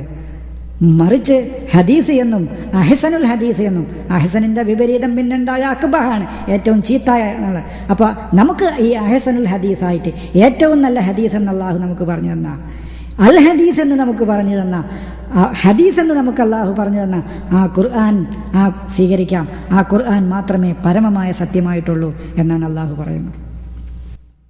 ഇനി എഴുതപ്പെടേണ്ട വഹി വിശുദ്ധ ഖുർആനിലെ വചനങ്ങളും അധ്യായങ്ങളും മാത്രമേ ഉള്ളൂ എന്നുള്ളതാണ്. എഴുതി വെക്കാൻ, ഇവരിപ്പോൾ എഴുതി വെച്ചിരിക്കുന്ന ഈ ഹദീസുകളൊക്കെ ഉണ്ടല്ലോ, അതൊന്നും എഴുതി വെക്കാൻ അള്ളാഹു പറഞ്ഞിട്ടില്ല. എഴുതപ്പെടേണ്ട അള്ളാഹുവിൻ്റെ വഹി അത് വിശുദ്ധ ഖുർആൻ മാത്രമേ ഉള്ളൂ എന്നാണ് അള്ളാഹു പറയുന്നത്. ആ കാര്യമാണ് ഇനി തുടർന്ന് നമുക്ക് മനസ്സിലാക്കാനുള്ളത്.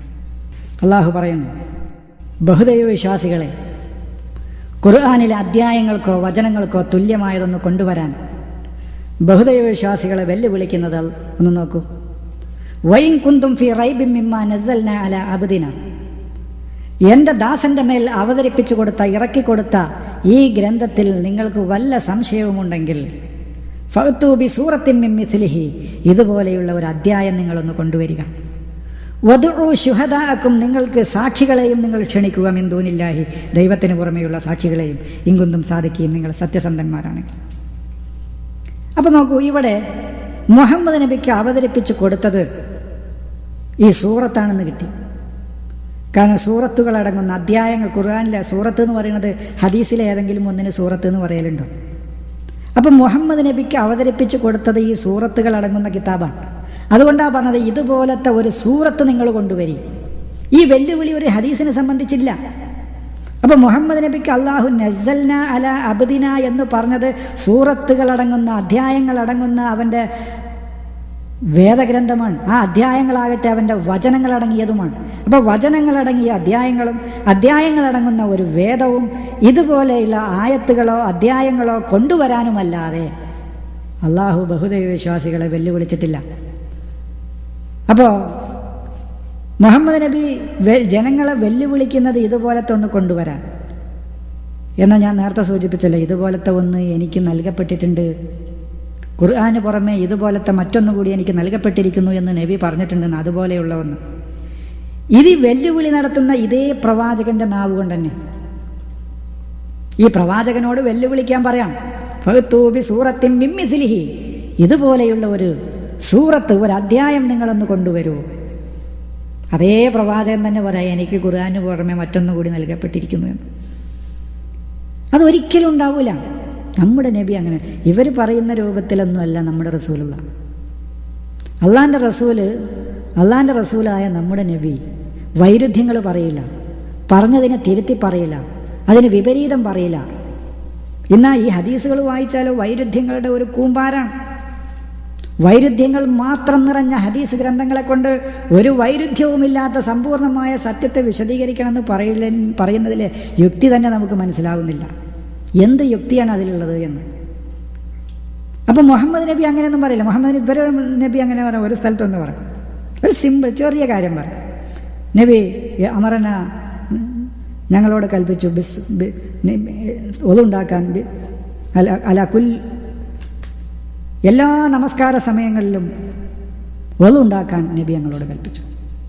അതേ ഹദീസിൻ്റെ ചോട്ടിൽ തന്നെ അവർ കൊടുക്കും, നബി മഗ്‌രിബ് സ്കരിച്ചു, പക്ഷേ വലമിയത്ത ഒതുണ്ടാക്കിയില്ല. അത് ആ ഭാഗത്ത് ഞാൻ വിശദീകരിക്കുന്നുണ്ട്, ഹദീസിൻ്റെ വൈരുദ്ധ്യങ്ങളുടെ കൂമ്പാരങ്ങൾ. അപ്പോൾ മുഹമ്മദ് നബി അവരെ വെല്ലുവിളിക്കുന്നത് ഇതുപോലെയുള്ള ഒരു സൂറത്ത് നിങ്ങളൊന്ന് കൊണ്ടുവരൂ, ഇതിൽ സംശയമുണ്ടെങ്കിൽ എന്നാണ് മുഹമ്മദ് നബിയുടെ നാവിലൂടെ അള്ളാഹു വെല്ലുവിളിക്കാൻ പറഞ്ഞു. അതേ മുഹമ്മദ് നബിയുടെ നാവ് കൊണ്ട് തന്നെ പറയാം, എനിക്ക് ഖുർആന് പുറമെ മറ്റൊന്നും നൽകുക, അതുപോലത്തെ വേറൊന്നും നൽകുക. ആ മിസ്ലി എന്നുള്ള വാക്ക് പോലും ഇവർ ഉപയോഗിച്ചിട്ടുണ്ട് എന്നതാണ് സത്യം. വേറൊരായത്ത് കൂടി നോക്കൂ, അം യഖൂലൂന ഇഫ്തറാഹു, ഇത് മുഹമ്മദ് നബി ചമച്ചുണ്ടാക്കിയതാണ്, കള്ളം ചമച്ചതാണെന്നാണോ അവർ പറയുന്നത്? അവൻ കള്ളം ചമച്ചതാണെന്ന് അവർ പറയുകയാണോ? കുൽ ഫൗതു ബി അശ്രി സുവരിൻ മിസ്ലിഹി, ഇതുപോലെയുള്ള ഒരു 10 അധ്യായം നിങ്ങളൊന്ന് കൊണ്ടുവരിക. മുഫ്തറയാത്തിൻ, അങ്ങനെ ചമച്ചുണ്ടാക്കിക്കൊണ്ട്. വദഉ മനിസ്തതഅതും മിൻ ദൂനില്ലാഹി, ദൈവത്തിന് പുറമെ നിങ്ങൾക്ക് കഴിയുന്ന ആളുകളെയൊക്കെ നിങ്ങൾ വിളിച്ചുകൊള്ളൂ, ഇൻ കുന്തും സാദിഖീൻ, നിങ്ങൾ സത്യസന്ധന്മാരാണെങ്കിൽ. അപ്പൊ ഇങ്ങനെയൊക്കെ വെല്ലുവിളി നടക്കുക. ഈ വെല്ലുവിളി നടത്തുന്ന അതേ നബി എന്നെ ഈ ഖുർആന് പുറമെ വേറെ ഒന്നുകൂടി എനിക്ക് നൽകപ്പെട്ടിരിക്കുന്നു എന്ന് പറഞ്ഞിട്ട് മുഹമ്മദ് നബിയുടെ പേരിൽ ഒരുപാട് ഹദീസുകൾ എഴുതിയുണ്ടാക്കുക. മനുഷ്യരുടെയും ജിന്നുകളുടെയും എഴുന്നേൽപ്പിന്റെ നാളിൽ ദൂതന്മാരുടെ മേൽ ഇറക്കപ്പെട്ട വചനങ്ങളെക്കുറിച്ചും അത് വിശ്വസിച്ചതിനെക്കുറിച്ചും തള്ളിക്കളഞ്ഞതിനെക്കുറിച്ചുമല്ലാതെ, അതായത് മനുഷ്യരെയും ജിന്നുകളെയും ഒക്കെ ഒരുമിച്ച് കൂട്ടുന്ന നാളിൽ അവരോട് ചോദ്യം ചെയ്യുമല്ലോ. ആ ചോദ്യം ചെയ്യുന്ന സമയത്ത് നിങ്ങൾ എന്തുകൊണ്ടിന് ബുഖാരി നിഷേധിച്ചു, നിങ്ങൾ എന്തിന് മുസ്ലിമിനെ നിഷേധിച്ചു, നിങ്ങളെന്ത് അബൂദാവൂദിന്റെ ഗ്രന്ഥം എന്തിനു നിഷേധിച്ചു എന്ന് ചോദ്യമില്ല. അവിടെ നിങ്ങൾ എന്തുകൊണ്ട് വിശ്വസിച്ചില്ല, അല്ലെങ്കിൽ നിങ്ങൾ എന്തുകൊണ്ട് അതിനെ തള്ളിക്കളഞ്ഞു എന്ന് ചോദിക്കുന്നതൊക്കെ എന്തിനെക്കുറിച്ച് മാത്രമേ ഉള്ളൂ?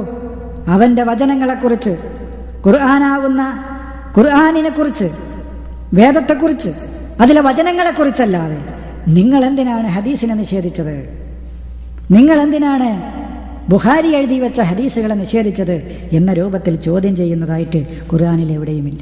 ഒരായത്തൊന്ന് നോക്കൂ.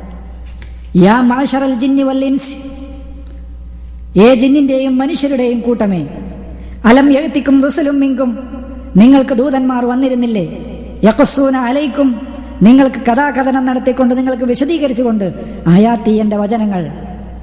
അവിടെ നോക്കൂ, എൻ്റെ വചനങ്ങളാണ്. എൻ്റെ വചനങ്ങൾ കസ്സ, അത് കഥാകഥനം നടത്തി നിങ്ങൾക്ക് പറഞ്ഞു തന്നുകൊണ്ട് എൻ്റെ ദൂതന്മാർ നിങ്ങൾക്ക് വന്നിരുന്നില്ലേ.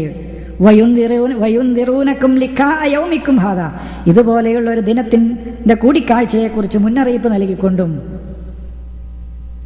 നിങ്ങൾക്ക് ദൈവദൂതന്മാർ വന്നിരുന്നില്ലേ. അപ്പോൾ പിന്നെ പരലോകത്ത് വെച്ച് ചോദ്യം ചെയ്യുന്ന കാര്യമാണ് അള്ളാഹുവിടെ പറയുന്നത്. അപ്പൊ ചോദ്യം ചെയ്യുന്ന അന്ത്യദിനത്തിൽ ജിന്ന് സമൂഹത്തെയും മനുഷ്യ സമൂഹത്തെയും ചോദ്യം ചെയ്യുമ്പോൾ അള്ളാഹു അവരോട് ചോദിക്കുന്നത്, എൻ്റെ ദൂതന്മാർ എൻ്റെ വചനങ്ങൾ നിങ്ങൾക്ക് വായിച്ചു കേൾപ്പിച്ചത് കൊണ്ട് വന്നില്ലേ എന്നാണ്. അവിടെ എവിടെയും നിങ്ങൾക്ക് ഹദീസുകൾ നൽകി ആ ഹദീസുകളെ നിങ്ങൾ എന്തുകൊണ്ട് തള്ളിക്കളഞ്ഞു എന്ന് ചോദിച്ചിട്ടില്ല. അല്ലെങ്കിൽ അവിടെ എവിടെയും ഖുർആന് പുറമെ മനുഷ്യനിർമ്മിതമായ ഒരു ആശയത്തെയോ ഗ്രന്ഥങ്ങളെയോ തള്ളിക്കളഞ്ഞതിനെക്കുറിച്ച് അവിടെ എവിടെയും ചോദ്യം ചെയ്യുന്നതായിട്ട് വിശുദ്ധ ഖുർആനിൽ എവിടെയും പറയുന്നില്ല. അവൻ്റെ വചനങ്ങളെ നിഷേധിച്ചത്, വേദത്തെ നിഷേധിച്ചത്, ഖുർആനിനെ നിഷേധിച്ചത്, ഇതൊക്കെയാണ് ഖുർആൻ പറയുന്നത്. മറ്റൊരായത്ത് കൂടി നോക്കുക. വസീഖല്ലദീന കഫറൂ ഇലാ ജഹന്നമ സുമറ ഹത്താ ഇദാ ജാഊഹാ ഫുതിഹത് അബ്വാബുഹാ വഖാല ലഹും ഖസനതുഹാ ലം യഅതികും റുസുലും മിൻകും. നോക്കൂ, നിങ്ങൾക്ക് ദൂതന്മാർ വന്നിരുന്നില്ലേ, യത്ലൂന അലൈക്കും ആയാത്തി റബ്ബിക്കും, നിങ്ങളുടെ രക്ഷിതാവിന്റെ വചനങ്ങൾ നിങ്ങൾക്ക് വായിച്ചു കേൾപ്പിച്ചുകൊണ്ട്, വയുന്ദിറൂനക്കും ലിഖാഅ യൗമിക്കും ഹാദാ, ഈ ദിനത്തിന്റെ കൂടിക്കാഴ്ചയെക്കുറിച്ച് നിങ്ങൾക്ക് താക്കീത് നൽകിക്കൊണ്ടും മുന്നറിയിപ്പ് നൽകിക്കൊണ്ടും, ഖാലു, അവർ പറയും, ബലാ, പിന്നെ ഇല്ലാതെ ഞങ്ങൾക്ക് വന്നിരുന്നു, വലാകിൻ ഹഖത്ത് കലിമത്തുൽ അദാബ് അലൽ കാഫിരീൻ. അപ്പൊ അതാണ് ഇവിടെയും ദൂതന്മാർ വേദവും വേദത്തിലെ വചനങ്ങളെയും ഓതി കേൾപ്പിച്ചുകൊണ്ട്, വായിച്ചു കേൾപ്പിച്ചുകൊണ്ട്, അത് വിശദീകരിച്ചുകൊണ്ട്, അതിലെ കഥാകഥനങ്ങൾ നടത്തിക്കൊണ്ട് നിങ്ങൾക്ക് വന്നിരുന്നില്ലേ എന്നാണ് ചോദ്യം ചെയ്യുന്നത്. അപ്പോൾ അള്ളാഹു മനുഷ്യരെ ശിക്ഷിക്കുന്നത് ഈ വേദത്തെ നിഷേധിച്ചതിൻ്റെ പേരില്ല, ഈ വേദത്തിലെ വചനങ്ങളെ നിഷേധിച്ചതിൻ്റെ പേരില്ല, ഈ അൽ ഖുർആനിനെ നിഷേധിച്ചതിൻ്റെ പേരില്ല, ഹദീസിനെ നിഷേധിച്ചതിൻ്റെ പേരിൽ, ബുഖാരിയെ നിഷേധിച്ചതിന്റെ പേരിൽ, ബുഖാരി എഴുതി വെച്ച ഹദീസുകളെ തള്ളിക്കളഞ്ഞതിന്റെ പേരിൽ. അങ്ങനെ ശിക്ഷിക്കുകയാണെങ്കിൽ ബുഖാരി എന്നെ ശിക്ഷിക്കപ്പെടണം. ഞാൻ പറഞ്ഞല്ലോ 5,93,000 തള്ളിക്കളഞ്ഞു. അപ്പൊ 5,93,000 തള്ളിക്കളഞ്ഞ ബുഖാരിയാണോ ഏറ്റവും വലിയ ഹദീസ് നിഷേധി? 10, 4,000, 5,000 കൂടിയാൽ 7,000 ആവർത്തനങ്ങളോട് കൂടി വരുന്ന 7,000 ഹദീസുകൾ തള്ളിയ ആളാണോ ഏറ്റവും വലിയ ഹദീസ് നിഷേധി? അപ്പം ഞാൻ എൻ്റെ സഹോദരങ്ങളോട് സൂചിപ്പിക്കുന്നത്, എൻ്റെ സുഹൃത്തുക്കളോട് സൂചിപ്പിക്കുന്നത്, പരലോകത്തിൽ ജിന്ന് സമൂഹത്തോടും ഇൻസ് സമൂഹത്തോടും ചോദ്യം ചെയ്യുന്നത്, നിങ്ങൾക്ക് എൻ്റെ വചനങ്ങൾ വായിച്ചു കേൾപ്പിച്ചുകൊണ്ടുള്ള ദൂതന്മാർ വന്നിരുന്നില്ലേ എന്നാണ്.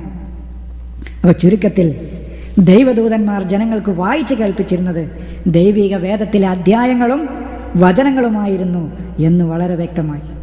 അതുപോലെ ദൂതന്മാർ ജനങ്ങൾക്ക് വായിച്ചു കേൾപ്പിച്ചിരുന്നത് മനുഷ്യരും ജിന്നുകളും ഒത്തൊരുമിച്ച് ശ്രമിച്ചാൽ പോലും കൊണ്ടുവരാൻ കഴിയാത്ത ഒന്നാണെന്നും വ്യക്തമായി. അതാണല്ലോ ഫോത്തു വൈകുന്തും. അത് ഞാൻ ആദ്യം ഓതിയ ഈ 2:23 ഓതിയ ആയത്ത്, അതാണ് അവർക്ക് വായിച്ച് കളിപ്പിച്ചിരുന്നത് എന്ന് ബോധ്യമായി. ആ ഖുർആൻ മനസ്സിലാക്കാത്തവരെയും അതനുസരിച്ച് ജീവിക്കാത്തവരെയും പരലോകത്തിൽ അന്ധരായി എഴുന്നേൽപ്പിക്കുകയും ചെയ്യുമെന്ന് വിശുദ്ധ ഖുർആനിൽ അള്ളാഹു വ്യക്തമാക്കുന്നുണ്ട്. ഹദീസ് വിശ്വസിക്കാത്തവരെ അന്ധരായി എഴുന്നേൽപ്പിക്കുമെന്ന് പറഞ്ഞിട്ടില്ല. അപ്പോൾ അള്ളാഹു ചോദ്യം ചെയ്യുന്നത്, അവരെ വെല്ലുവിളിക്കുന്നത്, നിങ്ങൾ എന്തുകൊണ്ട് എൻ്റെ വചനത്തിൽ വിശ്വസിച്ചില്ല, എന്തുകൊണ്ട് നിങ്ങൾ വിശ്വസിച്ചില്ല, എന്തുകൊണ്ട് നിങ്ങൾ തള്ളിക്കളഞ്ഞു എന്ന് ചോദിക്കുന്നത് അതൊക്കെ ദൈവിക വചനങ്ങളെക്കുറിച്ചോ അതിൽ അൽ ഖുർആനിനെ കുറിച്ചോ അൽ കിതാബിനെ കുറിച്ചോ അതിലെ വചനങ്ങളെക്കുറിച്ചോ മാത്രമാണ് എന്നാണ് ഞാൻ സൂചിപ്പിച്ചത്. ഇനി പരലോകത്തിൽ അന്ത്യദിനത്തിൽ അന്ധരായി എഴുന്നേൽപ്പിക്കുന്ന സമയത്ത് ചോദിക്കുന്നത് നോക്കൂ. കാല റബ്ബിലി മഹശർതനി അഅമ വകുന്തു ബസീറ, നീ എന്തുകൊണ്ടാണ് ഞങ്ങളെ അന്ധനായിക്കൊണ്ട് ഒരുമിച്ച് കൂട്ടിയത്? എനിക്ക് കാര്യങ്ങളെക്കുറിച്ച് സൂക്ഷ്മമായി കാണാൻ കഴിയുന്ന ആളായിരുന്നല്ലോ ഞാൻ. അപ്പോഴാണ് കാല കദാലിക്ക, അത് അങ്ങനെ എന്തുകൊണ്ടാണെന്നാൽ അത്തത്തക്ക ആയാത്തുന, എൻ്റെ വചനങ്ങൾ നിങ്ങൾക്ക് വന്നില്ലയോ? ഫനസീതഹ, ആ വചനങ്ങളെ നീ മറന്നു കളഞ്ഞു. വകദാലിക്കൽ യൗമ തുൻസ, അതുപോലെയാണ് ഇന്ന് നീ മറക്കപ്പെടുന്നത്. നീ നസിയ തുൻസ, നീ മറക്കപ്പെടുകയും ചെയ്യുന്നത് അപ്രകാരമാണ് നീ. അപ്പൊ അവിടെയും നിനക്ക് എൻ്റെ ദൈവദൂതൻ പറഞ്ഞ കുറെ ഹദീസുകൾ നിങ്ങൾക്ക് വന്നു കിട്ടിയില്ലയോ? എന്തുകൊണ്ട് അതിനെ നിങ്ങൾ തള്ളിക്കളഞ്ഞു എന്ന് ഖുർആനിൽ പറഞ്ഞില്ല. അപ്പോൾ പരലോകത്ത് അന്ധരായി എഴുന്നേൽപ്പിക്കുന്ന ആളോട് ചോദ്യം ചെയ്യുമ്പോൾ അവനോട് പറയുന്നതും നിനക്കെൻ്റെ വചനങ്ങൾ വന്നു കിട്ടിയില്ലയോ, എന്നിട്ട് ആ വചനങ്ങളെ നീ എന്തുകൊണ്ട് തള്ളിക്കളഞ്ഞു എന്നാണ് അള്ളാഹു ചോദിക്കുന്നത്. അപ്പോൾ ചോദ്യം ചെയ്യുന്നതും നീ എന്തുകൊണ്ട് തള്ളിക്കളഞ്ഞു, എന്തുകൊണ്ട് വിശ്വസിച്ചില്ല, അത് വിശ്വസിച്ചുകൂടായിരുന്നോ, അത് സ്വീകരിച്ചുകൂടായിരുന്നോ? മുഹമ്മദ് നബി പറയുന്നത് എൻ്റെ സമൂഹം തള്ളിക്കളഞ്ഞുവല്ലോ എന്ന് പറയുന്നതുമൊക്കെ അൽ കിതാബിനെയും അൽ ഖുർആനിനെയും അതിലെ വചനങ്ങളെയും കുറിച്ച് മാത്രമാണ്. ഇതാണ് ഞാൻ സൂചിപ്പിച്ചത്.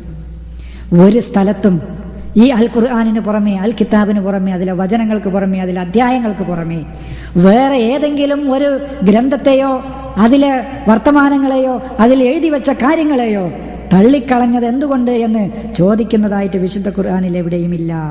അതാണ് ഞാൻ പറയുന്നത്. അവർ പറയും, എൻ്റെ നാഥ, ഞാനൊരു കാഴ്ചയുള്ളവനായിരിക്കെ. അതാണ് ലി മഹശർതനി അഅമ വകുന്തു ബസീറ, ഞാൻ കാഴ്ചയുള്ളവനായിരിക്കെ എന്തിനാണ് നീ എന്നെ അന്ധനായി ഒരുമിച്ച് കൂട്ടിയത്? അപ്പം അള്ളാഹു പറയും, നിനക്ക് നമ്മുടെ വചനങ്ങൾ വന്നു കിട്ടിയിരുന്നു, ആ വചനങ്ങളെ നീ മറന്നു കളഞ്ഞു, അതുപോലെയാണിപ്പോൾ നീ മറക്കപ്പെടുന്നത്. തൻ്റെ നാഥൻ്റെ വചനങ്ങൾ വിശ്വസിക്കാതെ അമിതം പ്രവർത്തിക്കുന്നവർക്ക് അങ്ങനെയും നാം പ്രതിഫലം നൽകുന്നുണ്ട് എന്നാണ് 20-ാം അധ്യായത്തിൽ 125, 127 വചനങ്ങളിൽ അള്ളാഹു പറയുന്നു. ഇനി അള്ളാഹുവിന് പുറമെ അള്ളാഹുവിന് തുല്യനായി, ദൈവത്തിന് തുല്യനായി ഒരാളുമില്ലാത്തതുപോലെ ഖുർആനിന് തുല്യമായി മറ്റൊന്നുമില്ല. ഈ കാര്യം നാം സൂചിപ്പിച്ചതാണ്, ഇതുവരെയുള്ള ക്ലാസ്സുകളിൽ ഞാൻ സൂചിപ്പിച്ചതാണ്. അള്ളാഹുവിന് തുല്യനായി ആരും ഈ ലോകത്തില്ല. എന്നുപോലെ ദൈവത്തിൻ്റെ വേദമായ അൽ ഖുർആനിന്, അല്ലെങ്കിൽ മായം ചേർക്കപ്പെടാത്ത വികലമാക്കപ്പെടാത്ത ദൈവിക വേദം ഏതുണ്ടോ ആ വേദത്തിന് തുല്യമായി വേറൊന്നില്ല. ഇപ്പം നമ്മുടെ മുമ്പിലുള്ളത് ഈ വിശുദ്ധ ഖുർആനാകുന്നത് കൊണ്ട് ആ ഖുർആനിന് തുല്യമായി വേറെ ഒന്നുമില്ല. അള്ളാഹു പറയണേ ലൈസ കമിസ്ലിഹി ഷൈഉൻ, ആ അള്ളാഹുവിനെ പോലെ ഒന്ന് മിസ്ല് പോലെയും കൂടി ഒന്നില്ല എന്നാണ്. രണ്ടും പിന്നെ കാണുന്നുണ്ട്. ലൈസ ക മിസ്ലിഹി, കാന്ന് പറഞ്ഞാൽ തന്നെ പോലെയാണ്. അപ്പൊ അള്ളാഹുവിൻ്റെ മിസ്ല് മാതൃകക്ക് പോലും ഒന്നില്ല എന്നാണ്. വഹുവ സമീഉൽ അലീം, കാരണം അവൻ എല്ലാം കേൾക്കുന്നവനും അറിയുന്നവനുമാണ്. അപ്പൊ അള്ളാഹുവിന് തുല്യനായി ഒന്നുമില്ല, അവൻ്റെ മാതൃകക്ക് തുല്യമായിട്ട് പോലും ഒന്നുമില്ല എന്ന് അള്ളാഹു അസന്നിഗ്ധമായിട്ട് പറഞ്ഞു. ഇനി ആ അള്ളാഹുവിൻ്റെ വേദത്തിന് പുറമെ മറ്റൊന്നില്ല. നോക്കൂ, ഖുൽ, നീ പ്രഖ്യാപിക്കുക, ലൈൻ ഇജ്തമഅത്തിൽ ഇൻസു വൽ ജിന്നു അലാ അൻ യഅ്തു ബിമിസ്ലി ഹാദൽ ഖുർആനി ലാ യഅ്തൂന ബിമിസ്ലിഹി. നീ പറയുക, ഈ അൽ ഖുർആനിന് തുല്യമായത് കൊണ്ടുവരുന്നതിന് വേണ്ടി മനുഷ്യരും ജിന്നും സമ്മേളിച്ചു എന്നിരിക്കട്ടെ. ഇവിടെയൊക്കെ വിശദീകരിക്കേണ്ടതുണ്ട്, പക്ഷെ ഇപ്പോൾ നമ്മുടെ വിഷയം ഈ ഖുർആൻ മാത്രമാണ്, ഇസ്ലാമിൻ്റെ പ്രമാണം എന്ന വിഷയമാണ്. അതുകൊണ്ട് ജിന്നിലേക്കൊന്നും ഇപ്പോൾ കൂടുതൽ പ്രവേശിക്കുന്നില്ല. മനുഷ്യരും ജിന്നുകളും ഈ അൽ ഖുർആനിന് തുല്യമായതൊന്ന് കൊണ്ടുവരുന്നതിന് വേണ്ടി സമ്മേളിച്ചു എന്നിരിക്കട്ടെ. അവരിൽ ചിലർക്ക് സഹായികളായാൽ പോലും അവർ അതിന് തുല്യമായതൊന്ന് കൊണ്ടുവരുന്നതല്ല. അപ്പൊ നോക്കൂ, അള്ളാഹുവിന് തുല്യനായി ഒന്നില്ലാത്തതുപോലെ അള്ളാഹുവിൻ്റെ ഗ്രന്ഥമായ അൽ ഖുർആനിന് തുല്യമായിട്ട് വേറെ ഒന്നില്ല മിഥിൽ വേറെ എന്ന് ഒന്നില്ല, ഇതിന് മിഥിൽ കൊണ്ടുവരാൻ അവർക്ക് കഴിയില്ല എന്ന് അല്ലാഹു വളരെ ശക്തമായി വെല്ലുവിളിച്ചിട്ടും, ഞാൻ പറഞ്ഞല്ലോ പലപ്പോഴും ഞാൻ നബി പറഞ്ഞു എന്ന് പറഞ്ഞിട്ട് ഇവർ എഴുതിണ്ടാക്കി പറഞ്ഞു, എനിക്ക് ഖുർആനും ഖുർആനിൻ്റെ അതുപോലത്തെ ഒന്നും എനിക്ക് നൽകപ്പെട്ടിരിക്കുന്നു. അള്ളാഹു വെല്ലുവിളിക്കണത് ലാ യഅ്തൂന ബിമിസ്ലിഹി, അതുപോലത്തെ ഒന്ന് അവർക്ക് കൊണ്ടുവരാൻ കഴിയില്ല. ഇത് വെല്ലുവിളിച്ച അതേ നബിയുടെ വായ കൊണ്ട് തന്നെ, ഇത് വെല്ലുവിളിച്ച ഈ ആയത്ത് കൊണ്ട് ആ സമൂഹത്തെ വെല്ലുവിളിച്ച അതേ നബിയുടെ നാവ് കൊണ്ട് തന്നെ എനിക്ക് ഈ ഖുർആൻ പോലത്തെ അതുപോലത്തെ മിസിൽ, അതുപോലത്തെ മറ്റൊന്നും കൂടി എനിക്ക് നൽകപ്പെട്ടിരിക്കുന്നു എന്ന് നബി എങ്ങനെ പറയും? ഖുർആനിനോടൊന്ന് സാദൃശ്യപ്പെടുത്താൻ പോലും പാടില്ല. ഖുർആൻ അത്രക്കും ഉന്നതമായ ഒരു ഗ്രന്ഥമാണ്. അങ്ങനത്തെ ഗ്രന്ഥത്തിനോട് അതിൻ്റെ മാതൃകക്ക് അതിനോടും അതിൻ്റെ മിസിൽ, അതിൻ്റെ മാതൃകക്ക് തുല്യമായി ഒന്ന് എനിക്ക് നൽകപ്പെട്ടിരിക്കുന്നു എന്ന് എങ്ങനെ അള്ളാൻ്റെ റസൂല് പറയും എന്നാണ് നമുക്ക് ചോദിക്കാനുള്ളത്. ഇനി ഖുർആനിൽ ഒരു കാര്യവും വിട്ടുകളഞ്ഞിട്ടില്ല എന്നാണ് നമുക്ക് സൂചിപ്പിക്കാൻ. അള്ളാഹുവിൻ്റെ അൽ ഖുർആനിൽ യാതൊരു കാര്യവും വിട്ടുകളഞ്ഞിട്ടില്ല. ഖുർആന്റെ വിശദീകരണം ഖുർആനിൽ തന്നെയാണ്. ഖുർആനിക വചനങ്ങളെ ഖുർആനിക വചനങ്ങൾ കൊണ്ട് തന്നെയാണ് നാം വ്യാഖ്യാനിക്കേണ്ടത്. അത് അള്ളാഹുവിൻ്റെ വചനങ്ങളെ കൊണ്ടാണ് ഖുർആനെ വ്യാഖ്യാനിക്കേണ്ടത്. അല്ലാതെ നാട്ടുകാർ എഴുതിയുണ്ടാക്കിയ മനുഷ്യനിർമ്മിതമായ ആശയങ്ങൾ കൊണ്ടല്ല ദൈവിക വചനത്തെ വിശദീകരിക്കേണ്ടത്. ദൈവിക വചനത്തെ ദൈവിക വചനങ്ങൾ കൊണ്ട് തന്നെ വിശദീകരിക്കണം. ദൈവിക വചനത്തെ ദൈവിക വചനങ്ങൾ കൊണ്ട് തന്നെ വിശദീകരിക്കാത്തിടത്തോളം കാലം ഖുർആനിൻ്റെ മഹത്വം, ഖുർആനിൻ്റെ സമ്പൂർണതയെയും നാം ചോദ്യം ചെയ്യുകയാണ് ചെയ്യുന്നത്. ഖുർആനിനെ നാം വിശദീകരിക്കേണ്ടത് ഖുർആൻ കൊണ്ട് തന്നെയാണ്. അതിൽ ഒരു പദം നമുക്ക് ഒരു സ്ഥലത്ത് ഉപയോഗിച്ചിട്ടില്ലെങ്കിൽ ഖുർആനിൽ വേറെ ഏതെങ്കിലും സ്ഥലത്ത് ആ പദം ഉപയോഗിച്ചിട്ടുണ്ട്, അല്ലെങ്കിൽ അതിൻ്റെ സന്ദർഭത്തിൽ നിന്ന് മനസ്സിലാവും, അല്ലെങ്കിൽ അതിൻ്റെ വിപരീത പദങ്ങൾ ഉപയോഗിച്ചുകൊണ്ട് നമുക്ക് വിശദീകരിച്ച് തരും. ഇപ്പം ഹബീസ് എന്ന് പറഞ്ഞാൽ ത്വയ്യിബ് എന്ന് പറയും. ഉദാഹരണം ഹസനത്ത് എന്ന് പറഞ്ഞാൽ സയ്യിഅത്ത് എന്ന് പറയും. അപ്പം ഖുർആനിൻ്റെ വിശദീകരണം ഖുർആനിൽ നിന്നതിൻ്റെ ഉള്ളിൽ തന്നെയാണ്. അല്ലാതെ ഖുർആനിൻ്റെ വിശദീകരണം നബി നാട്ടിലൂടെ ഇട്ടേച്ചു പോവുക. എന്നാ നബി എന്നെ വിശദീകരിച്ചു എന്ന് വെക്കുക, എന്നാ ആ നബി അതിനെ സംരക്ഷിക്കാൻ ഒരു മാർഗനിർദ്ദേശങ്ങൾ എന്തെങ്കിലും കൊടുത്തിട്ട് പോകുമോ? അങ്ങനെ കൊടുത്തു പോയിട്ടില്ല എന്ന് പറഞ്ഞാൽ തന്നെ പ്രവാചകന്റെ ദൗത്യം പ്രവാചകൻ പൂർത്തീകരിച്ചിട്ടില്ല എന്നാ വരിക. അപ്പോൾ പ്രവാചകന്റെ പ്രവാചകത്വത്തെ വരെ നിഷേധിക്കുന്ന തലത്തിലേക്കാണ് വ്യാഖ്യാനം പോണത്.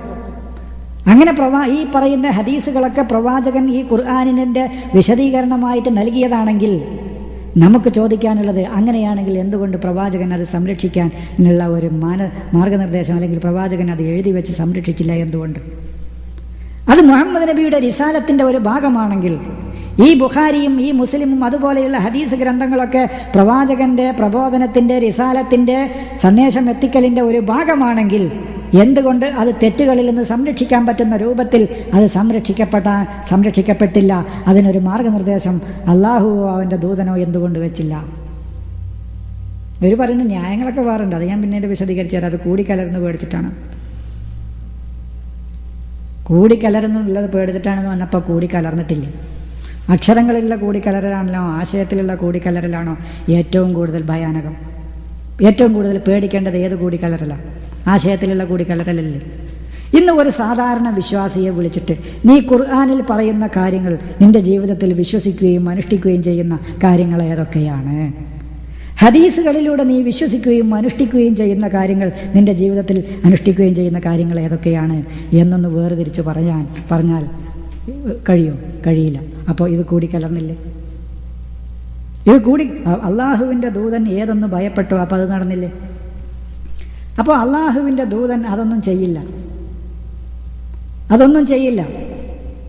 അത് സംരക്ഷിക്കാനുള്ള ഒരു മാർഗനിർദ്ദേശം വെച്ചുകൊണ്ട് തന്നെയാണ് അള്ളാഹുവിൻ്റെ ദൂതൻ പോവുകയുള്ളൂ.